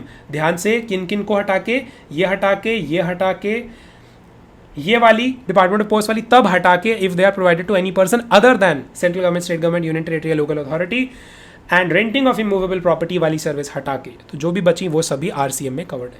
आगे, service that is supplied by the again central government, state government, union territory, local authority bye way of renting. अब renting यहां डाल दिया, लेकिन रेंटिंग वाली भी किसको अगर प्रोवाइड हो तो ही आरसीएम में आएगी, to a GST registered person. तो अगर रेंटिंग ऑफ इमूवेबल प्रॉपर्टी की सर्विस गवर्नमेंट्स दे रही हैं, लोकल अथॉरिटीज दे रही हैं, किसको, जीएसटी रजिस्टर्ड पर्सन को, तो वो किस में आएगा, रिवर्स चार्ज मैकेनिज्म में आएगा। आगे, service of transfer of the transfer development rights, TDRs होते हैं, या floor space index to any person by any person to a promoter. Promoter मतलब जो इन बिल्डिंग्स बनाने से या लैंड एंड बिल्डिंग को डेवलप करने से रिलेटेड काम करते हैं, बड़े बड़े प्रोजेक्ट्स बनाते हैं, उनको टीडीआरस राइट्स भेजे जाते हैं कि वो डेवलपमेंट करें किसी जगह का, किसी बिल्डिंग बना के खड़ी करें, या फ्लोर स्पेस इंडेक्स बेचा जाता है। तो कोई भी पर्सन किसी ऐसे प्रमोटर को ऐसी चीज़ें बेचता है, राइट्स बेचता है, तो उसको भी रिवर्स चार्ज मैकेनिज्म लगेगा। Long term lease of land, that is lease कितने से ज्यादा, ग्रेटर देन इक्वल टू 30 साल से ज्यादा का lease by any person against consideration in the form of upfront payment and और पीरियोडिक रेंट, किसको, to a promoter. Service of director of the company या body corporate to a company या body corporate located in the taxable territory. तो director लोग जो अपनी services provide करते हैं, वो कंपनी अपनी ही कंपनी को सर्विस प्रोवाइड करते हैं, तो वो रिवर्स चार्ज मैकेनिज्म में आ जाएगा। Insurance agent service that are supplied by such agent to any person carrying on insurance business located in the taxable territory. That is, insurance company को जो insurance agent लोग अपनी services provide करते हैं agency वाली, वो वाली रिवर्स चार्ज मैकेनिज्म में आ जाएगी. रिकवरी एजेंट लोग, जो रिकवरी एजेंट्स होते हैं, वो किस किस को अपनी एजेंसी सर्विसेज प्रोवाइड करते हैं? बैंकिंग कंपनी को, फाइनेंशियल इंस्टीट्यूशन को, या एनबीएफसी को which is located in the taxable territory, वो भी रिवर्स चार्ज मैकेनिज्म में आएगा. Services that are supplied by author, music composer, photographer, artist लोग, ये जो होते हैं वो ट्रांसफर करते हैं अपना कॉपीराइट वगैरह एंजॉय करने का, उस म्यूजिक को, उस पीस ऑफ आर्ट को, ये सब कॉपीराइट ट्रांसफर करते हैं किसको? पब्लिशर, म्यूजिक कंपनी, प्रोड्यूसर लोग को, जो किस में लोकेटेड हो? टैक्सेबल टेरिटरी में लोकेटेड हो. तो वो चीजें भी कहां आ जाएंगी? Reverse charge mechanism. Supply of services by the members of overseeing committee of RBI to the RBI. तो ओवरसीइंग कमिटी ऑफ आरबीआई किसको सर्विस दे रही है? आरबीआई को ही सर्विस दे रही है. ये भी किस में आ जाएगा? रिवर्स चार्ज में. Services supplied by individual direct selling agents other than body corporate partnership LLP firm. तो डायरेक्ट सेलिंग एजेंट कौन नहीं होना चाहिए? बॉडी कॉर्पोरेट नहीं होना चाहिए, पार्टनरशिप या एलएलपी फर्म नहीं होनी चाहिए. और ये किसको सर्विस प्रोवाइड करते हैं? बैंकिंग कंपनी को प्रोवाइड करते हैं या एनबीएफसी को प्रोवाइड करते हैं जो टैक्सेबल टेरिटरी में लोकेटेड हो, तो वो भी रिवर्स चार्ज मैकेनिज्म में आ जाएगा. Services supplied by business facilitator to a banking company located in the taxable territory, this is also covered under reverse charge mechanism. Service supplied by agent of the business correspondent to the business correspondent, ये भी किस में आ जाएगा? Reverse charge mechanism में आ जाएगा. Business correspondent वो लोग होते हैं जो बैंक्स वगैरह के बिहाफ पे गांव वगैरह में जाते हैं और लोगों के बैंक्स वगैरह खुलवाते हैं. तो ये बिजनेस कॉरेस्पॉन्डेंट भी अपने अंडर में एजेंट्स रख सकते हैं. तो ये एजेंट लोग जो बिजनेस कॉरेस्पॉन्डेंट को सर्विस प्रोवाइड करते हैं, ये रिवर्स चार्ज मैकेनिज्म में कवर होती है. सिक्योरिटी सर्विसेज जो होती हैं, सप्लाई ऑफ सिक्योरिटी पर्सनल वगैरह, जैसे वो कौन है? सलमान खान का बॉडीगार्ड कौन है? शेरा की खुद की सिक्योरिटी एजेंसी है, सिक्योरिटी की कंपनी है, सिक्योरिटी पर्सनल रखती है, वो ट्रेन वगैरह करती है लोगों को, सिक्योरिटी गार्ड वगैरह को. तो ये जो सिक्योरिटी सर्विसेज वगैरह या बॉडीगार्ड वगैरह की जो सिक्योरिटी सर्विसेज प्रोवाइड करता है शेरा, तो शेरा ने अगर कंपनी बनाई होगी तो सिक्योरिटी सर्विसेज प्रोवाइड करेगी वो कंपनी. अगर वो कंपनी के फॉर्म में होएगी तो it will not be covered under RCM. But अगर वो अदर देन बॉडी कॉर्पोरेट यानी कि कंपनी वगैरह के फॉर्म में नहीं होएगी और वो जीएसटी रजिस्टर्ड पर्सन को जो कि टैक्सेबल टेरिटरी में हो उसको सर्विस प्रोवाइड करेगी, तो आरसीएम रिवर्स चार्ज मैकेनिज्म में आ जाएगा. Reverse charge mechanism is not applicable, ये सिक्योरिटी सर्विसेज से रिलेटेड एक और एक्स्ट्रा पॉइंट है. Reverse charge mechanism is not applicable with respect to such services being supplied to government departments, LA यानी कि local authority, government agency which is registered under GST. सिर्फ किसके लिए? TDS purpose के लिए under 51 and not for making supply. या फिर a registered person paying tax under composition scheme. इन लोगों के रिलेशन में भी सिक्योरिटी सर्विसेज वाला नहीं लगेगा. आगे आ जाएं जरा. कुछ एक्स्ट्रा सर्विसेज ऐड की गई थी 2019 में विद इफेक्ट फ्रॉम 1 अक्टूबर 2019. ये सर्विस है service of providing renting of the motor vehicle design to carry passengers, जहां पर cost of fuel is included in the consideration charge from the service recipient. Provided किसको service provide हो रही हो? Body corporate को. तो एक तो सर्विस कौन सी है? शॉफर वाली जो नहीं होती, मोटर व्हीकल के प्रोवाइड की जाती है, कॉस्ट ऑफ फ्यूल वगैरह सब इंक्लूड किया जाता है. और उसमें किसको प्रोवाइड की जा रही है? To any person, to a body corporate. तो सप्लायर इसमें कौन हो सकता है? Any person can be a supplier, लेकिन वो भी other than a body corporate होना चाहिए. Who supplies the service to a body corporate and does not issue an invoice charging central tax at the rate of 6%. तो ऐसा वाला ना हो जो 6% सेंट्रल टैक्स वाला रेट चार्ज करता हो. तो जो भी सप्लायर ऑफ सर्विस है वो कौन हो? वो हो who has opted for 5% no ITC model. Okay, तो any body corporate located in the taxable territory to be the recipient. फिर से सप्लायर कौन होना चाहिए? not a body corporate. recipient कौन होना चाहिए? body corporate. type of service renting of motor vehicle designed to carry passengers, जहां पर cost of fuel भी included रहती हो. और क्या बोला? सप्लायर और कौन? हाँ, सप्लायर में एक पॉइंट और था, वो वाला टाइप का सप्लायर नहीं होना चाहिए जो 6% वाला rate central tax rate charge करता है, यानी कि 12% टोटल टैक्स रेट चार्ज करता है. वो वाला सप्लायर होना चाहिए जो 5% नो आईटीसी मॉडल चार्ज करता है. आगे देखें, service of lending of securities, जो सिक्योरिटीज लेंड करने का अलाउ किया हुआ है सेबी ने अपने रेगुलेशंस के हिसाब से, that any person can with the due permission of SEBI that person can lend securities, यानी कि शेयर बॉन्ड वगैरह लेंड कर सकती है एक पर्सन दूसरे पर्सन को। तो अगर ऐसा लेंड करने वाली सिक्योरिटीज को ही लेंड करने वाली सर्विस अगर प्रोवाइड करी जाए सेबी रेगुलेशंस के अंडर में, और लेंडर कौन हो, अ person who deposits the securities registered in the name और in the name of any other person duly authorized on his behalf with the approved intermediary for the purpose of lending under the scheme of SEBI। तो lender हो सकता है SEBI approved, borrower भी ऐसा person हो जो securities को बोरो करे under the scheme which is approved, और किसके थ्रू करे, किसी इंटरमीडियरी के थ्रू बोरो करे उन सिक्योरिटीज को, अप्रूव्ड बाय द सेबी। तो लेंडर भी सेबी अप्रूव्ड, बोरोअर भी सेबी अप्रूव्ड, और दोनों किसके थ्रू इंटरैक्ट कर रहे हैं, इंटरमीडियरी के थ्रू जो सेबी अप्रूव्ड है। तो ये भी किस में कवर हो जाएगा, रिवर्स चार्ज मैकेनिज्म में। यहां आपकी कंप्लीट हुई सेक्शन 9(3) के अंडर में दी हुई detailed list of notified services, but ये सीजीएसटी एक्ट के सेक्शन 9(3) में कवर्ड है, यानी कि इन पर सिर्फ इंट्रा स्टेट वाली एप्लीकेबिलिटी हो रही है रिवर्स चार्ज मैकेनिज्म की। अगर इंटर स्टेट के रिस्पेक्ट में सेक्शन 5(3) के ऑफ आईजीएसटी एक्ट के अंडर में मेरे को डिटेल लिस्ट चेक करनी हो तो इसमें भी वही सारी सर्विसेज ऊपर वाली चेक कर लो, वो सब इंक्लूडेड है। इंटर स्टेट में भी यही चल जाएंगी, लेकिन इंटर स्टेट में 2 एडिशनल सर्विसेज और रिवर्स चार्ज के अंडर में डाली हैं। कौन सी, service supplied by a person who is located in the non taxable territory.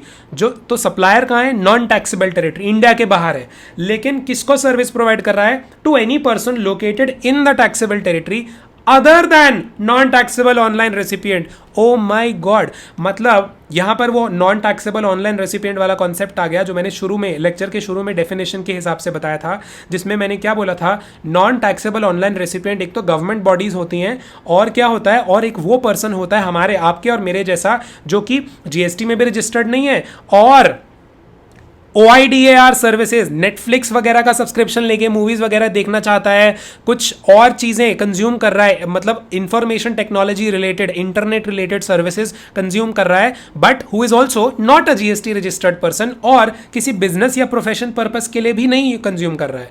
तो बाहर का पर्सन, बाहर का कौन है, सर्विसेज सप्लाइड बाय पर्सन जो कि इंडिया के बाहर है, नॉन टैक्सेबल टेरिटरी में है, लेकिन किसको प्रोवाइड कर रहा है, ऐसे पर्सन को प्रोवाइड कर रहा है जो इंडिया की टैक्सेबल टेरिटरी में है, लेकिन ऐसे पर्सन को नहीं प्रोवाइड कर रहा सर्विस जो कि नॉन टैक्सेबल ऑनलाइन रेसिपिएंट हो। तो मतलब आपके मेरे जैसे लोगों can't be the recipients in this case, तो ये रिवर्स चार्ज में लगना शुरू हो जाएगा। अगला क्या है, service supplied by any person located in the non taxable territory by way of transportation of goods by a vessel from a place outside India up to the custom clearance station in India to the importer located in the taxable territory. तो दूसरी service कौन सी covered है, non taxable territory में अगर goods पड़े हैं वहां से इंडिया अगर भेजने हैं, transportation of goods bye vessel की सर्विस प्रोवाइड हो रही है, पर्सन कहां पे लोकेटेड है, वो भी नॉन टैक्सेबल टेरिटरी में ही लोकेटेड है, और इंपोर्टर को सर्विस प्रोवाइड कर रहा है who is located in the taxable territory, ये भी रिवर्स चार्ज में लग जाएगा। यहां पर आपका कंप्लीट हुआ section 5(3) of IGST act. Also सारी की सारी detailed list of services covered under reverse charge mechanism have been discussed. अब जरा देखें reverse charge mechanism with respect to supply by unregistered supplier to the registered recipient. इसमें कुछ ज़्यादा covered नहीं है। मैंने यहाँ पे लिखा है status with effect from 1 February 2019 vide notification number so and so reverse charge mechanism applicability earlier postpone till 30 September 2019 has now been cancelled based on amended language of 9(4) specified categories of goods या services not notified yet, so unregistered to registered type of RCM can't apply till such goods and services are notified. आपके exam के लिए इतना important नहीं है, इसको ignore कर सकते हो। आगे बढ़े, अब कुछ स्पेसिफिक पॉइंट्स डिस्कस कर लेते हैं जीटीए से रिलेटेड, इलेक्ट्रॉनिक कॉमर्स ऑपरेटर से रिलेटेड एंड सो ऑन। पहले तो जीटीए जो गुड्स ट्रांसपोर्ट एजेंसी, जिसका मेंशन फर्स्ट आइटम में आया था list of reverse charge mechanism वाली सर्विसेज के अंडर में डिस्कशन हुआ था। Let's have a look. मैंने आपको कहा था जीटीए के पास 2 ऑप्शंस होते हैं कि अपनी जो सर्विसेज गुड्स ट्रांसपोर्ट करने की जो सर्विसेज, ये जो लॉरी वाले होते हैं, जो ट्रक्स की एजेंसीज होती हैं, ट्रांसपोर्टेशन सर्विस देते हैं ना, गुड्स ट्रांसपोर्टेशन की सर्विसेज, उनको हम गुड्स ट्रांसपोर्ट एजेंसीज बोलते हैं, प्रोवाइडेड वो एक प्रॉपर रसीद काट के दें और वो ऐसे इस तरीके से सर्विसेज प्रोवाइड करके दें कि वो एक मेमो इशू करें अपने सर्विसेज का। तो जैसे वो गुड्स ट्रांसपोर्ट एजेंसी अपना मेमो इशू करके देती है, मैंने नीचे लिखा होगा GTA की सर्विस तभी कहलाई जाती है जब वो एक प्रॉपर मेमो इशू करके देते हैं अपने सर्विसेज जो वो प्रोवाइड करते हैं. Anyway that is not important कि GTA एग्जैक्टली कौन है. GTA फिलहाल मैंने आपको कंसेप्चुअली बता दिया are those type of agencies, those types of bodies that are providing service of goods transport. Okay, and they are also giving you a receipt along with the transportation वाला service. इनके पास दो option होते हैं. अपनी service का 5% effective rate charge करें but input tax credit नहीं लेना अलाउ किया जाएगा फिर इन्हें, या 12% वाला टैक्स दें but with ITC input tax credit. अगर इन्होंने ये वाला एस्पेक्ट चुना, ये वाला ऑप्शन चुना, तो देन रिवर्स चार्ज मैकेनिज्म वाला कंसेप्ट भी अप्लाई होना शुरू हो जाएगा अगर हमारा जो रेसिपिएंट है ऊपर स्पेसिफाइड रेसिपिएंट्स में से कोई एक निकला जो मैंने आपको बताया था. फॉरवर्ड चार्ज लगेगा 12% वाले केस में if recipient is one of the again specified recipients. अच्छा, तो हमारा अगर recipient other than specified recipient निकला 5% वाले केस में भी या 12% वाले केस में भी, फिर क्या होगा? Then GTA is also exempt from GST. तो सर्विस जो GTA प्रोवाइड करेगा अपने ट्रांसपोर्टेशन की वो GST से फिर एग्जेम्प्ट ही हो जाएगी. सो दिस इज वेरी इंपॉर्टेंट. खैर ये एग्जेम्पशंस वाले चैप्टर में अलग से डिस्कस होएगा. अब ECOs वाला कंसेप्ट देख लेते हैं. इलेक्ट्रॉनिक कॉमर्स ऑपरेटर के रिगार्डिंग क्या एस्पेक्ट है. Electronic commerce operator is liable to pay GST to the government. Electronic commerce operator कौन लोग हैं? जो अपनी वेबसाइट चलाते हैं, अपने वेबसाइट पोर्टल एप्स के थ्रू माल बेचते हैं, सर्विसेज प्रोवाइड करते हैं, जैसे कि फ्लिपकार्ट, अमेजॉन वगैरह, या छोटी मोटी वेबसाइट्स इधर उधर जो भी आपकी पोर्टल्स होते हैं जहाँ से आप कभी T-shirts वगैरह खरीदते हो, मग्स खरीदते हो and so on, all your phone covers and all these accessories that you can buy. तो ये जो इलेक्ट्रॉनिक कॉमर्स ऑपरेटर है इनको GST पे करना है गवर्नमेंट को. किन सर्विसेज पर? उन सर्विसेज पर which are supplied through it as if the ECO is the supplier. जैसे कि मतलब किसी पर्सन ने अमेजॉन के थ्रू माल बेचा, ऐसा ट्रीट किया जाएगा जैसे कि वो माल ECO खुद ही बेच रहा है, ऐसे माना जाता है. तो लेकिन कौन से वाले कवर्ड हैं इसमें? मैंने आपको अमेजॉन का भी एग्जाम्पल तो दिया, लेकिन अमेजॉन वाला एग्जाम्पल यहाँ चलेगा नहीं क्योंकि वो अभी इन चीज़ों में कवर्ड नहीं है. कौन से वाले ECOs इस तरीके से कवर्ड हैं as if they themselves are the suppliers. मतलब ये टाइप की सर्विसेज अगर किसी भी वेब पोर्टल के थ्रू प्रोवाइड करी जाती है या किसी ऐप के थ्रू प्रोवाइड करी जाती है जो इन, और वो सिर्फ एज अ मीडियम यूज किया जाता है, दैट ऐप या that website is only used as a medium, it will be treated as if the website itself और that medium itself is providing the services और इज प्रोवाइडिंग सर्विसेज ही covered है इसमें अभी. तो सबसे पहली type of such services is transport of passengers वाली. तो ओला, उबर वगैरह सब इसमें कवर्ड है. Transport of passengers by radio taxi वगैरह. दूसरा अकोमोडेशन इन होटल्स जैसे मेक माई ट्रिप वगैरह. हाउस कीपिंग, प्लम्बिंग, कारपेंटिंग वगैरह जैसे अर्बन क्लैब, जस्ट डायल वगैरह. ठीक. ऊपर वाले पॉइंट नंबर 2 और पॉइंट नंबर 3 से रिलेटेड मैंने क्या लिखा है? Exception, if person supplying service itself is liable for registration under section 22 of CGST. मतलब जो भी पर्सन, मतलब कारपेंटिंग का सर्विस कोई प्रोवाइड कर रहा है अर्बन क्लैब के थ्रू और वो कारपेंटर खुद ही लायबल टू रजिस्टर है, खुद ही उसकी टर्नओवर 20 लाख से या 40 लाख से ज़्यादा है, तो फिर उसको खुद ही क्या करना पड़ेगा? खुद ही उसको रजिस्टर करना पड़ेगा अंडर, खुद ही उसको, हाँ, that in itself will be treated as the main supplier. फिर ये वेबसाइट उसकी जो है जस्ट डायल या अर्बन क्लैब जिसके भी थ्रू वो प्रोवाइड कर रहा है सर्विस, वो वेबसाइट नहीं मानी जाएगी सप्लायर, फिर वो खुद ही सप्लायर माना जाएगा. ओके. ऑर्डर ऑफ प्रायोरिटी कैसे पे करेगी ECO टैक्स? सबसे पहले तो ECO खुद वेबसाइट का खुद कुछ ना कुछ बंदोबस्त किया होगा. अगर उसकी लोकेशन इंडिया में है तो उसने खुद टैक्स GST में रजिस्टर होकर अपना टैक्स पे करना पड़ेगा. नहीं तो अपना एक रिप्रेजेंटेटिव अपॉइंट करना पड़ेगा टैक्सेबल टेरिटरी में. अगर वो भी नहीं हो सकता तो फिर एक ऐसा पर्सन तो इसको अपॉइंट करना ही पड़ेगा. ECO द्वारा ऐसा पर्सन तो अपॉइंट होना पड़ेगा जो टैक्स पे करे इलेक्ट्रॉनिक कॉमर्स ऑपरेटर के बिहाफ पे. Okay, so this is the priority of tax payment. अब मैं बताने वाला हूं आपको GST with respect to real estate sector से रिलेटेड कुछ specific points. Effective rate with respect to new projects by the promoters मतलब वही लोग, बिल्डर लोग जो अब बिल्डिंग वगैरह बनाते हैं. अगर अफोर्डेबल हाउस बन रहा है जिसका एरिया कितना हो 60 स्क्वायर मीटर्स इन मेट्रोज या फिर 90 square metres in non metros. Metros मतलब मेट्रो सिटी दिल्ली बम्बई जैसी, और नॉन मेट्रोज मतलब छोटी मोटी सिटी जैसे देहरादून. तो 60 स्क्वायर मीटर का अफोर्डेबल हाउस बन रहा है अगर मेट्रो सिटीज़ में, या 90 स्क्वायर मीटर्स का नॉन मेट्रो सिटीज़ में, एंड उसकी वैल्यू अगर अप टू 45 लाख है उन घरों की, तो उस पर कितना टैक्स लगेगा? GST 1%, और उस पर इनपुट टैक्स क्रेडिट नहीं मिलेगा. All houses other than affordable houses अगर जो बचे and commercial apartment such as shops offices वगैरह in the residential real estate project, किसी RREP के अंदर कमर्शियल अपार्टमेंट बन रहे हैं, शॉप्स बन रही हैं, in which the carpet area of the commercial apartment is not more than 15% of the total carpet area of all apartments. इस केस में किन केस में, सेकेंड पॉइंट के मैंने जो बोला all houses other than affordable houses के case में, एंड ये कमर्शियल अपार्टमेंट्स वगैरह के केस में क्या टैक्स लगेगा, 5% के केस में 5% रेट लगेगा, again no ITC। 1 and 2 above, that is rates of 1 and 5% without ITC are applicable only and only when 80% of inputs and input services used in supplying the service shall be purchased from the registered persons only।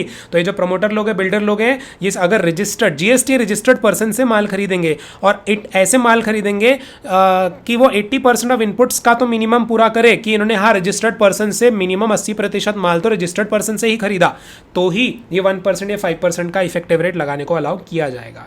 However note that the following inputs shall not be counted in this 80%। इस 80% में क्या नहीं गिनना है, development rights का अगर grant हुआ तो वो नहीं गिनना, long term lease of land against upfront premium नहीं गिनना, FSI अगर खरीदा है वो नहीं इंक्लूड करना, इलेक्ट्रिसिटी नहीं इंक्लूड होगा, diesel, motor spirit, natural gas नहीं इंक्लूड होगा।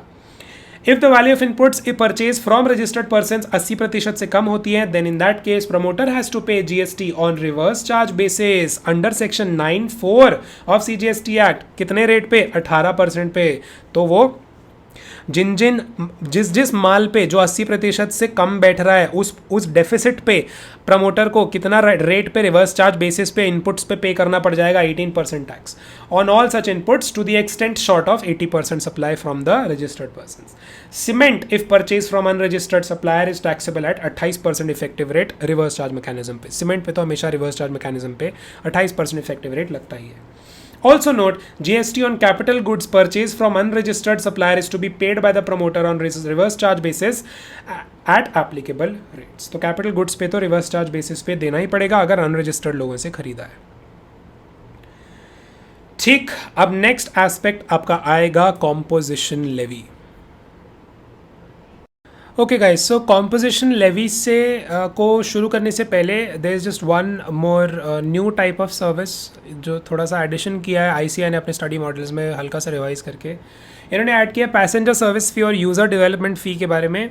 PSF एंड UDF बोलते हैं इस सर्विस फ़ी को।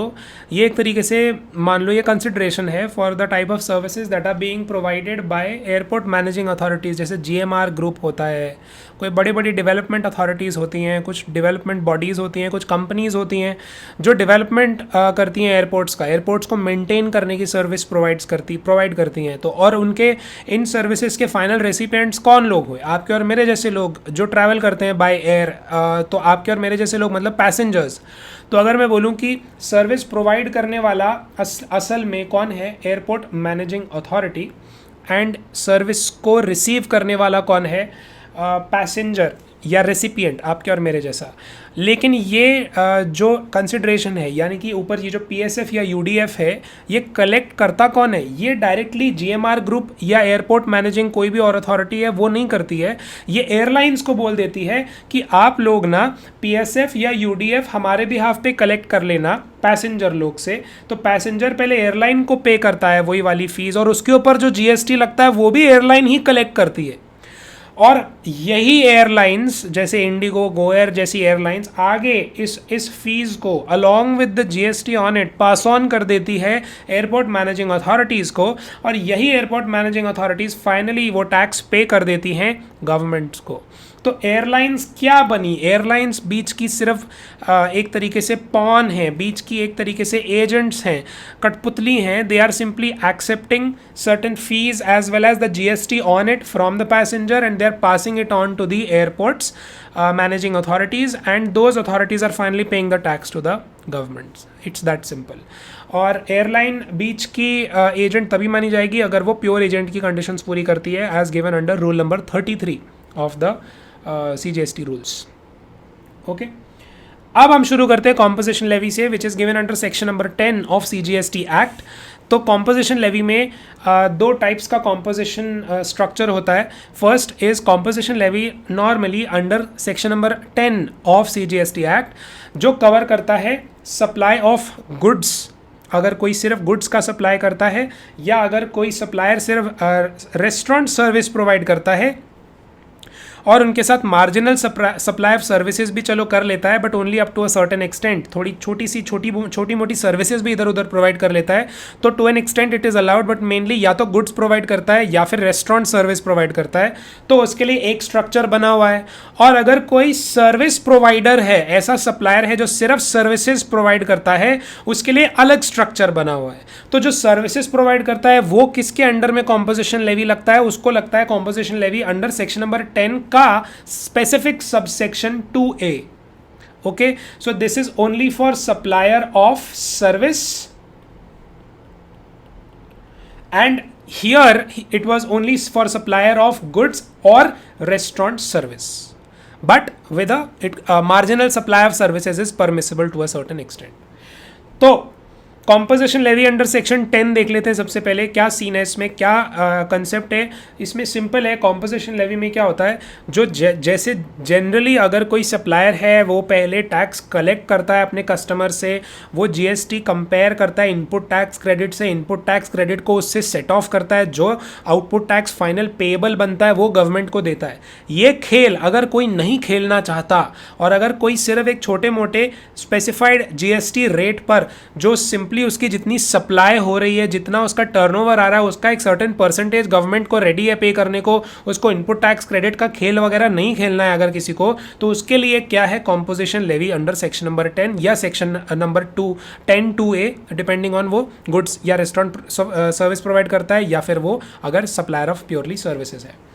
तो कॉम्पोजिशन लेवी में क्या होता है, simply the payment of taxes by the supplier at a specified percentage of the turnover and every quarter it is to be paid to the government instead of charging GST on every invoice. एक तो इसको सबसे बड़ा फायदा क्या होता है, हर invoice जो एक एक करके जो इनवॉइसेज इशू करने होते हैं, प्रॉपर जीएसटी का रेट चार्ज करना होता है, ये सब करने की जरूरत नहीं होती। तो कोई कॉम्पोजिशन लेवी वाला सप्लायर क्या देता है फिर, इनवॉइस नहीं देता है तो फिर वो बिल ऑफ सप्लाई देता है। So based on the above, such suppliers do not get to avail any input tax credit. No input tax credit is to be availed. Who is not eligible to avail this scheme? कौन eligible नहीं है? वो लोग एक तो जो inter state supply करते हैं, तो अगर कोई भी सप्लायर इंटर स्टेट सप्लाई करता है, समझ जाओ वो बिल्कुल भी कॉम्पोजिशन लेवी का प्रोविजंस अवेल नहीं कर सकता। Person supplying through the electronic commerce operator required to collect tax at source, ये लोग भी कॉम्पोजिशन लेवी के अंडर में एडवांटेज नहीं ले सकते। Current limit of turnover for suppliers to be eligible to register as a composition supplier क्या है, only and only up to 1.5 crore की अगर किसी की टर्नओवर है एनुअल, एंड ये 1.5 करोड़ भी कुछ स्टेट्स में 75 लाख है। तो अगर कोई एनुअल टर्नओवर अगर किसी का सिर्फ 1.5 करोड़ ही है या फिर 75 लाख है, एज द केस में भी, depending on which ever state that person is registered in, तो ही वो एलिजिबल होता है कॉम्पोजिशन लेवी के लिए। तो 75 लाख वाली लिमिट एनुअल टर्नओवर की कहाँ के लिए फिक्स्ड है? अरुणाचल प्रदेश, मणिपुर, मेघालय, मिजोरम, नागालैंड, सिक्किम, त्रिपुरा एंड उत्तराखंड में। ओके, इसमें 4 स्पेशल कैटेगरी स्टेट्स कौन सी होगी? मणि, मिजो, नागा, त्रिपुरा। ओके, मणिपुर, मिजोरम, नागालैंड, त्रिपुरा। आगे, in case of Assam, Himachal Pradesh and JNK, turnover limit is 1.5 crore only. How to calculate this threshold limit? ये थ्रेशोल्ड लिमिट अगर हमने किसी का एनुअल एग्रीगेट टर्नओवर कैलकुलेट करना है तो उसके लिए क्या करना पड़ेगा? उसको अगर 1.5 करोड़ या 75 लाख से चेक करना है तो क्या करना पड़ेगा? एक तो पैन, इंडिया वाइड पैन के बेसिस पे किसी सप्लायर की एक तो आउटवर्ड सप्लाईज देखनी है, वो जो टैक्सेबल सप्लाईज करता है, एग्जेम्प्ट सप्लाईज करता है, एक्सपोर्ट्स करता है, इंटर स्टेट सप्लाईज करता है, with respect to persons having the same PAN on an all India basis. Okay, और एक्सक्लूड क्या करना है? CGST, SGST, IGST, UTGST, cess वगैरह कुछ नहीं ऐड करना है, ये सब हटा के चलना है। और इनवर्ट सप्लाईज वो वाले जिन पर RCM टैक्स लगता है, इनवर्ट सप्लाईज इसके लिए जिन पर इसने RCM में टैक्स पे किया होगा, वो भी नहीं इंक्लूड करना है। अच्छा, एक एक्सप्लेनेशन नया डाला है सेक्शन नंबर 10 में। Explanation 1 clarifies that for the purpose of computing aggregate turnover of registered person for determining his eligibility to pay tax under this section, aggregate turnover includes value of supplies from the 1st of April of a financial year up to the date of his becoming liable for registration. And इसमें exclude क्या हो जाता है? Value of exempt supply of services provided by way of extending deposits, loans, advances in so far as the consideration is represented by way of interest या discount. Discount. फिर से देख लो, जब मैं टोटल एग्रीगेट टर्नओवर किसी का check कर रहा हूँ 1.5 करोड़ या 75 लाख की पोजीशन चेक करने के लिए, मेरे को एक तो इंडिया वाइड पैन के बेसिस पे उसने कितनी सप्लाई करी है, टैक्सेबल चीज़ों की, एग्जेम्प्ट चीज़ों की, एक्सपोर्ट्स की या इंटर स्टेट सप्लाईज की, सब ऐड करना है। लेकिन हटा के चलना है उसमें जीएसटी पोर्शन, एंड कोई वैल्यू ऑफ इनवर्ट सप्लाईज आई थी, हमने उस पर आरसीएम में टैक्स पे किया था, वो भी हटा के चलना है। और एक चीज़ चेक करनी है, ये सभी सप्लाईज कब से कब तक की होनी चाहिए, from 1 April of any financial year up to the date of becoming liable for registration. इसका मतलब अगर किसी स्टेट में 40 लाख की रजिस्ट्रेशन की लिमिट है तो मैं 1 जो ₹1 से लेके मतलब 1 अप्रैल ऑनवर्ड्स जितना मेरा माल बिकना शुरू हुआ वहां से लेके जब तक मैं 40 लाख तक पहुंचा, वो पार्ट तो मेरे को क्या करना है, वो मेरे को इंक्लूड करके चलना है, उसको एक्सक्लूड नहीं करना है। उसको एक्सक्लूड भी करवाऊंगा बाद में, जब मैं टैक्स पे किस पे करना है वो अमाउंट कैलकुलेट कर रहे होंगे। बट एलिजिबिलिटी चेक करने के पॉइंट ऑफ व्यू से 1 April of a financial year onwards जैसे जैसे आपने सेल करनी शुरू करी, आपका टर्नओवर बढ़ा, और जैसे जैसे आपने 40 लाख को भी क्रॉस कर लिया या 20 लाख को भी क्रॉस कर लिया, वो पूरा का पूरा सेल इंक्लूड करते चलना है। लेकिन उसमें कौन सी वाली सप्लाईज नहीं काउंट करनी है, वो वाली टाइप ऑफ सप्लाई जो आपने सप्लाई ऑफ सर्विस करी है by keeping your money in से अ फिक्स डिपॉजिट, और you have given a loan और एडवांस टू समवन, और उस पर आप इंटरेस्ट या डिस्काउंट कमा रहे हो। अब इंटरेस्ट या डिस्काउंट वैल्यू ऑफ सप्लाई बन जाता है और उस पर जीएसटी अलग से लगता है, इसलिए वो चीज इंक्लूड नहीं करनी है एग्रीगेट टर्नओवर में। ओके, तो इंटरेस्ट या डिस्काउंट की अमाउंट एग्रीगेट टर्नओवर में नहीं आएगी। कॉम्पोजिशन लेवी का रेट देख लेते हैं। कॉम्पोजिशन लेवी के रेट्स क्या हैं मैन्युफैक्चरर्स के लिए, लेकिन कौन से टाइप के मैन्युफैक्चर के लिए नहीं। आइसक्रीम छोड़ के, पान मसाला और टोबैको आइटम्स छोड़ के अगर कोई भी चीज़ मैन्युफैक्चर करता है तो उसके लिए 1% का रेट है फॉर कॉम्पोजिशन लेवी।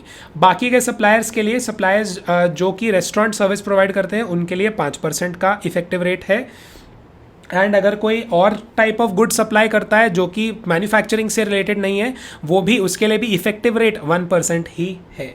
ओके, अच्छा, मेरे को अगर हर क्वार्टर टैक्स पे करना है based on my turnover in that quarter, और कोई इनपुट टैक्स क्रेडिट अवेल नहीं करना है, प्रॉपर कॉम्पोजिशन लेवी में चलना है, तो मेरे को टर्नओवर ऑफ द स्टेट या यूनियन टेरिटरी इस टर्म के अंडर में जितनी सप्लाईज आती हैं उसके ऊपर 1% या 5% what ever is the case में भी वो पे करना पड़ेगा। तो टर्नओवर ऑफ द स्टेट या यूनियन टेरिटरी टर्म में कौन से टाइप की सेल, कौन से टाइप की सप्लाई कवर होती है, उसमें कवर होती है aggregate value of all taxable supplies, लेकिन excluding the value of inward supplies on which tax is payable by a person on reverse charge. Again ये फिर से एक्सक्लूड हो गई। एंड और क्या, टैक्सेबल सप्लाईज के साथ साथ एग्जेम्प्ट सप्लाईज भी देखनी है, made within a state union territory by a taxable person. Export भी काउंट करना है, एंड इंटर स्टेट वगैरह सेल भी काउंट करनी है, both made from the state union territory by the said taxable person. लेकिन इसमें अगेन टैक्स वगैरह के अमाउंट्स एक्सक्लूड करते चलने हैं, सीजीएसटी एसजीएसटी वगैरह सब एक्सक्लूड करते चलना है। एक चीज़ और, एक्सप्लेनेशन 2 ऑफ सेक्शन 10 के हिसाब से it clarifies for the purpose of determining tax payable by a person under this section, expression turnover in the state या turnover in the union territory shall not include, क्या नहीं आएगा, वो वाले supplies जो इस इंसान ने किए हैं from 1st day of April of a financial year up to the date when such person becomes liable for registration। तो जब तक मेरा 20 लाख या 40 लाख का थ्रेशोल्ड अचीव होगा उतना पोर्शन एक्सक्लूड कर देना है। तो मतलब मान लो एक फाइनेंशियल ईयर में मेरी सेल हुई 50 लाख, और मैं कहाँ का, मैं मान लो उस स्टेट का हूँ जहाँ पर थ्रेशोल्ड मेरी 40 लाख होती है जीएसटी रजिस्ट्रेशन की, तो शुरू के 40 लाख मैं एक्सक्लूड करूंगा, बाकी बचे 10 लाख पे मैं 1% टैक्स दूंगा उस क्वार्टर में। तो 1% of tax will be paid on which value, only 10 lakhs। First 40 lakhs I have to ignore. Exempt supply के में और क्या आता है, exempt supply of services provided by extending deposits, loans, advances and so far as the consideration is represented by way of interest and discount, again exclude होएगा। ये turnover of the state term में नहीं आता। देख लो फिर से, जब हम टोटल एग्रीगेट टर्नओवर डिटर्मिन करने के लिए कैलकुलेट कर रहे थे कि किसी को 1.5 करोड़ का क्रॉस हो रहा है, किसी का टर्नओवर या 75 lakhs का क्रॉस हो रहा है या नहीं, उसमें मैं सब इंक्लूड कर रहा था फ्रॉम 1 अप्रैल से ऑनवर्ड जितनी सेल हुई अप टू आपका 40 लाख क्रॉस हो गया या 20 लाख क्रॉस हो गया, सब इंक्लूड किया जा रहा था। लेकिन ऑब्वियसली मैं इंटरेस्ट या डिस्काउंट जो आपने पैसा लेंड करके कमाया वो नहीं इंक्लूड कर रहा था। अगेन जब मैं वो वाली सप्लाईज की वैल्यू कैलकुलेट कर रहा हूँ कि जिन पर मैं 1% या 5% का टैक्स पे करूँ, वो वाली सप्लाई में वो वाला पोर्शन ऑफ सप्लाई में हटा दूंगा, वो एक्सक्लूड कर दूंगा जो मेरे को लगा to reach that level which after which I am required to register under GST. यानी कि 20 लाख या 40 लाख, शुरू के 20 लाख या शुरू के 40 लाख मैं एक्सक्लूड करूंगा, जो बैलेंस बचा उसमें मैं 1% या 5% टैक्स लगा के दूंगा। और एक्सटेंडिंग ऑफ डिपॉजिट्स और लोन्स एंड एडवांसेस के थ्रू जो मैंने जीएसटी का कमाया है, जो कंसिडरेशन कमाई है, वो भी मैं आउट कर दूंगा, अगेन यहाँ से एक्सक्लूड कर दूंगा अपनी टर्नओवर ऑफ स्टेट या यूनियन टेरिटरी से। तो ये आप फिर से देख लेना, एक बार इसको रीड करना, आपको समझ आ जाएगा। अच्छा, कॉम्पोजिशन स्कीम के लिए ऑप्ट कैसे करना है, ये सीजीएसटी रूल्स 3 एंड 4 में दिया है। अगर न्यू रजिस्ट्रेशन हो आप तो form B of registration form GST REG 01 में अपने क्रेडेंशियल्स भर दीजिए और बताइए कि आप कॉम्पोजिशन लेवी में आना चाहते हैं। और अगर आप ऑलरेडी रजिस्टर्ड हो और अब आप नॉर्मल स्कीम से कॉम्पोजिशन स्कीम में स्किप करना चाहते शिफ्ट करना चाहते हो, तो you have to apply on the GST portal prior to the commencement of the financial year, and साथ में स्टेटमेंट लगाना पड़ेगा प्रिस्क्राइब फॉर्म अंडर रूल 44(4) में of CGST rules within 60 days of commencement of the financial year, and इसमें option to pay tax under composition levy shall be effective from the beginning of the financial year हो जाएगा आपके लिए। okay? Any intimation with respect to any place of business shall be deemed to be intimation with respect to all other places of business registered on the same PAN। मतलब अगर आपका एक outlet Dehradun में है, उत्तराखंड में, एक आउटलेट दिल्ली में, एक आउटलेट बम्बई में है, आपने अगर किसी भी एक आउटलेट को, किसी भी एक इस्टेब्लिशमेंट को, डिस्टिंक्ट पर्सन को, ब्रांच को आपने अगर कॉम्पोजिशन लेवी के अंडर में ले आए, आपके सारे ब्रांचेस पैन वाइज जितने हैं वो सबके सब कॉम्पोजिशन लेवी में आ जाएंगे ऑटोमेटिकली। कंडीशंस या रिस्ट्रिक्शंस देख लेते हैं। कॉम्पोजिशन लेवी वाला बंदा सीटीपी नहीं होना चाहिए, कैजुअल टैक्सेबल पर्सन नहीं होना चाहिए, नॉन रेजिडेंट टैक्सेबल पर्सन नहीं होना चाहिए, गुड्स जो उसके स्टॉक में होंगे they should not have been purchased from unregistered suppliers, and if they are purchased then RCM tax should be paid on them. Reverse charge mechanism में tax pay करना पड़ेगा। Wherever applicable, pay reverse charge mechanism वाला tax on the inputs. ऐसा इंसान नहीं होना चाहिए जो एंगेज हो उस सप्लाई में, किस सप्लाई में, आइसक्रीम में, पान मसाला में या टोबैको में, इनके सप्लाई ना करे। He shall mention composition taxable person not eligible to collect tax on supplies, ऐसा at the top of every bill of supply issued। Again invoice issue नहीं करते हैं ये लोग, बिल ऑफ सप्लाई इशू करते हैं। He shall mention composition taxable person on every notice or signboard displayed at the prominent place of business या additional place of business। हर जगह अपने place of business पे prominent जगह या additional place of business पे prominent जगह composition taxable person का board लगाना पड़ेगा। There is no restriction on the composition supplier to receive interstate inward supplies of goods or to make interstate inward and outward supplies of services। very important point। किसी को तो interstate सिर्फ goods का supply करने में रोक है, interstate inward supplies of goods लेने में composition levy वाले पर्सन को कोई दिक्कत नहीं है, interstate inward या outward supply of services करने में कोई दिक्कत नहीं है composition levy वाले सेक्शन 10 वाले पर्सन को। मार्जिनल सप्लाई मैंने बोला था, जो कॉम्पोजिशन सप्लाई वाले हैं, जो या तो गुड्स वाले हैं या रेस्टोरेंट वाले हैं, अगर उनको कॉम्पोजिशन लेवी में आना आ सकते हैं, और मार्जिनल सप्लाई ऑफ सर्विसेज कर सकते हैं अपने गुड्स के साथ या रेस्टोरेंट के साथ, but that should not exceed 10% of their turnover in the state या यूनियन टेरिटरी। अब ये टर्नओवर इन द स्टेट या यूनियन टेरिटरी में से फिर से क्या बाहर हो जाएगा, वही वाला जो पैसा दे के या एडवांसेस लोन्स वगैरह दे के जो इंटरेस्ट कमाया वो हट जाएगा इसमें से, इस वाले turnover in the state union territory से in the preceding financial year, और ₹5 lakh whichever is higher. जो भी अमाउंट आएगी उतना तक अलाउड है marginal supply if you are a composition dealer. Withdrawal from the composition levy, किसी को हटना है अगर कॉम्पोजिशन लेवी से, इट कुड बी बिकॉज कि वो नॉन कंप्लायंस कर रहा है कंडीशंस के, तो फिर उसको एक इंटीमेशन फाइल करनी पड़ेगी, या फिर वॉलंटरली हटना चाहता है। तो अगर non fulfilment of conditions of composition levy कर रहा है तो उसको file intimation for withdrawal within 7 दिन of occurrence of such an event, जिसके बेसिस पे उसकी कॉम्पोजिशन लेवी वाली चीज़ हट गई है, तो विद इन 7 डेज उसको इंटीमेशन फाइल करनी पड़ेगी जीएसटी पोर्टल पर कि मुझे हटना है अब इससे। या फिर अगर वॉलंटरली हटना चाहता है तो एप्लीकेशन डाल दे प्रिस्क्राइब्ड फॉर्म में, वो हट जाएगा। Effective date from such withdrawal from which such withdrawal from composition shall take effect क्या माना जाएगा, date indicated by the taxpayer in intimation या एप्लीकेशन एज द केस में be, but such date may not be prior to the commencement of financial year in which such application of withdrawal is filed.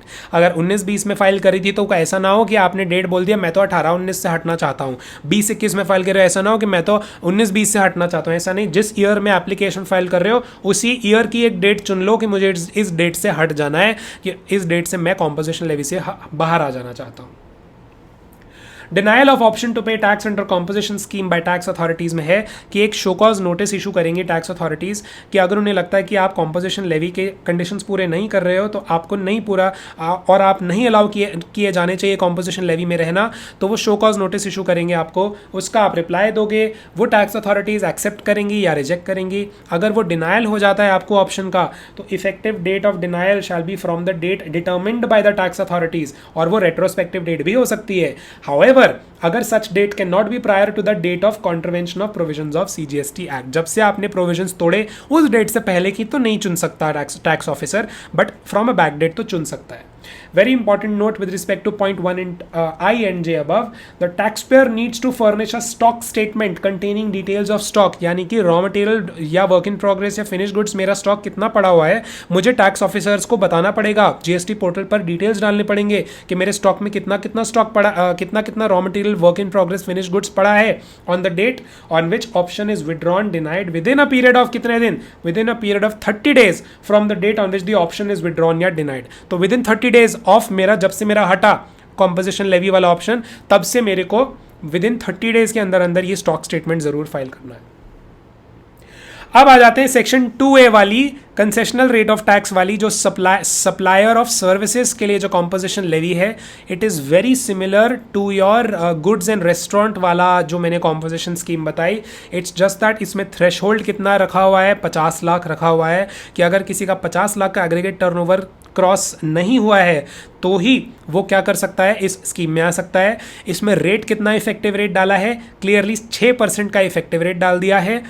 And what else, इसमें हाँ कुछ ऐसी conditions mention की गई हैं जो कि थोड़ी सी अलग हैं आपके नॉर्मल वाले कॉम्पोजिशन लेवी से, वो एक बारी आप रीड कर लेना। Some differences, there are some minor amendments also here, वो आप एक बारी अपने स्टडी मॉड्यूल से एक बारी रीडिंग ले लेना। It's very simple, very similar to your normal composition scheme restaurants वाला।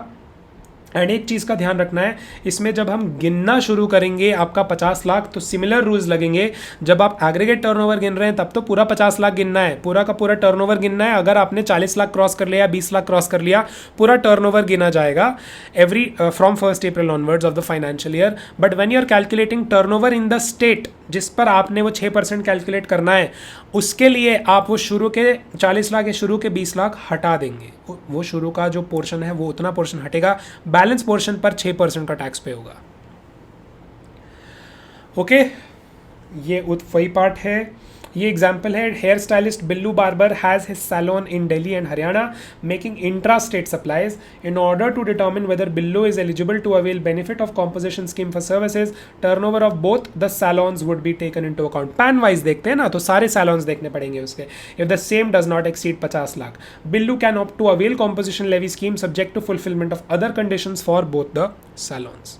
To summarize, a registered person opting for composition scheme for goods should have an aggregate turnover up to 1.5 crore या 75 lakh in 75 lakhs in 8 states in the preceding FY, and he can avail the benefit of said scheme in the current FY till the time his aggregate turnover in the current FY does not exceed 1.5 crore या 75 लाख। तो previous year का aggregate turnover देखा जाएगा ये check करने के लिए कि वो एलिजिबल है इसके लिए कॉम्पोजिशन स्कीम के लिए या नहीं। एंड अब इस साल जब वो कॉम्पोजिशन स्कीम अवेल कर लेगा, this year also he has to make sure कि उसका 1.5 करोड़ या 75 लाख ना क्रॉस करे। अगर वो एग्रीगेट टर्नओवर इस साल में, जिस साल में वो कॉम्पोजिशन लेवी स्कीम अवेल कर रहा है, 1.5 करोड़ या 75 लाख क्रॉस कर गया टर्नओवर, ऑटोमेटिकली वो नॉर्मल टैक्स पेयर वाली स्कीम में आ जाएगा, शिफ्ट करना पड़ेगा।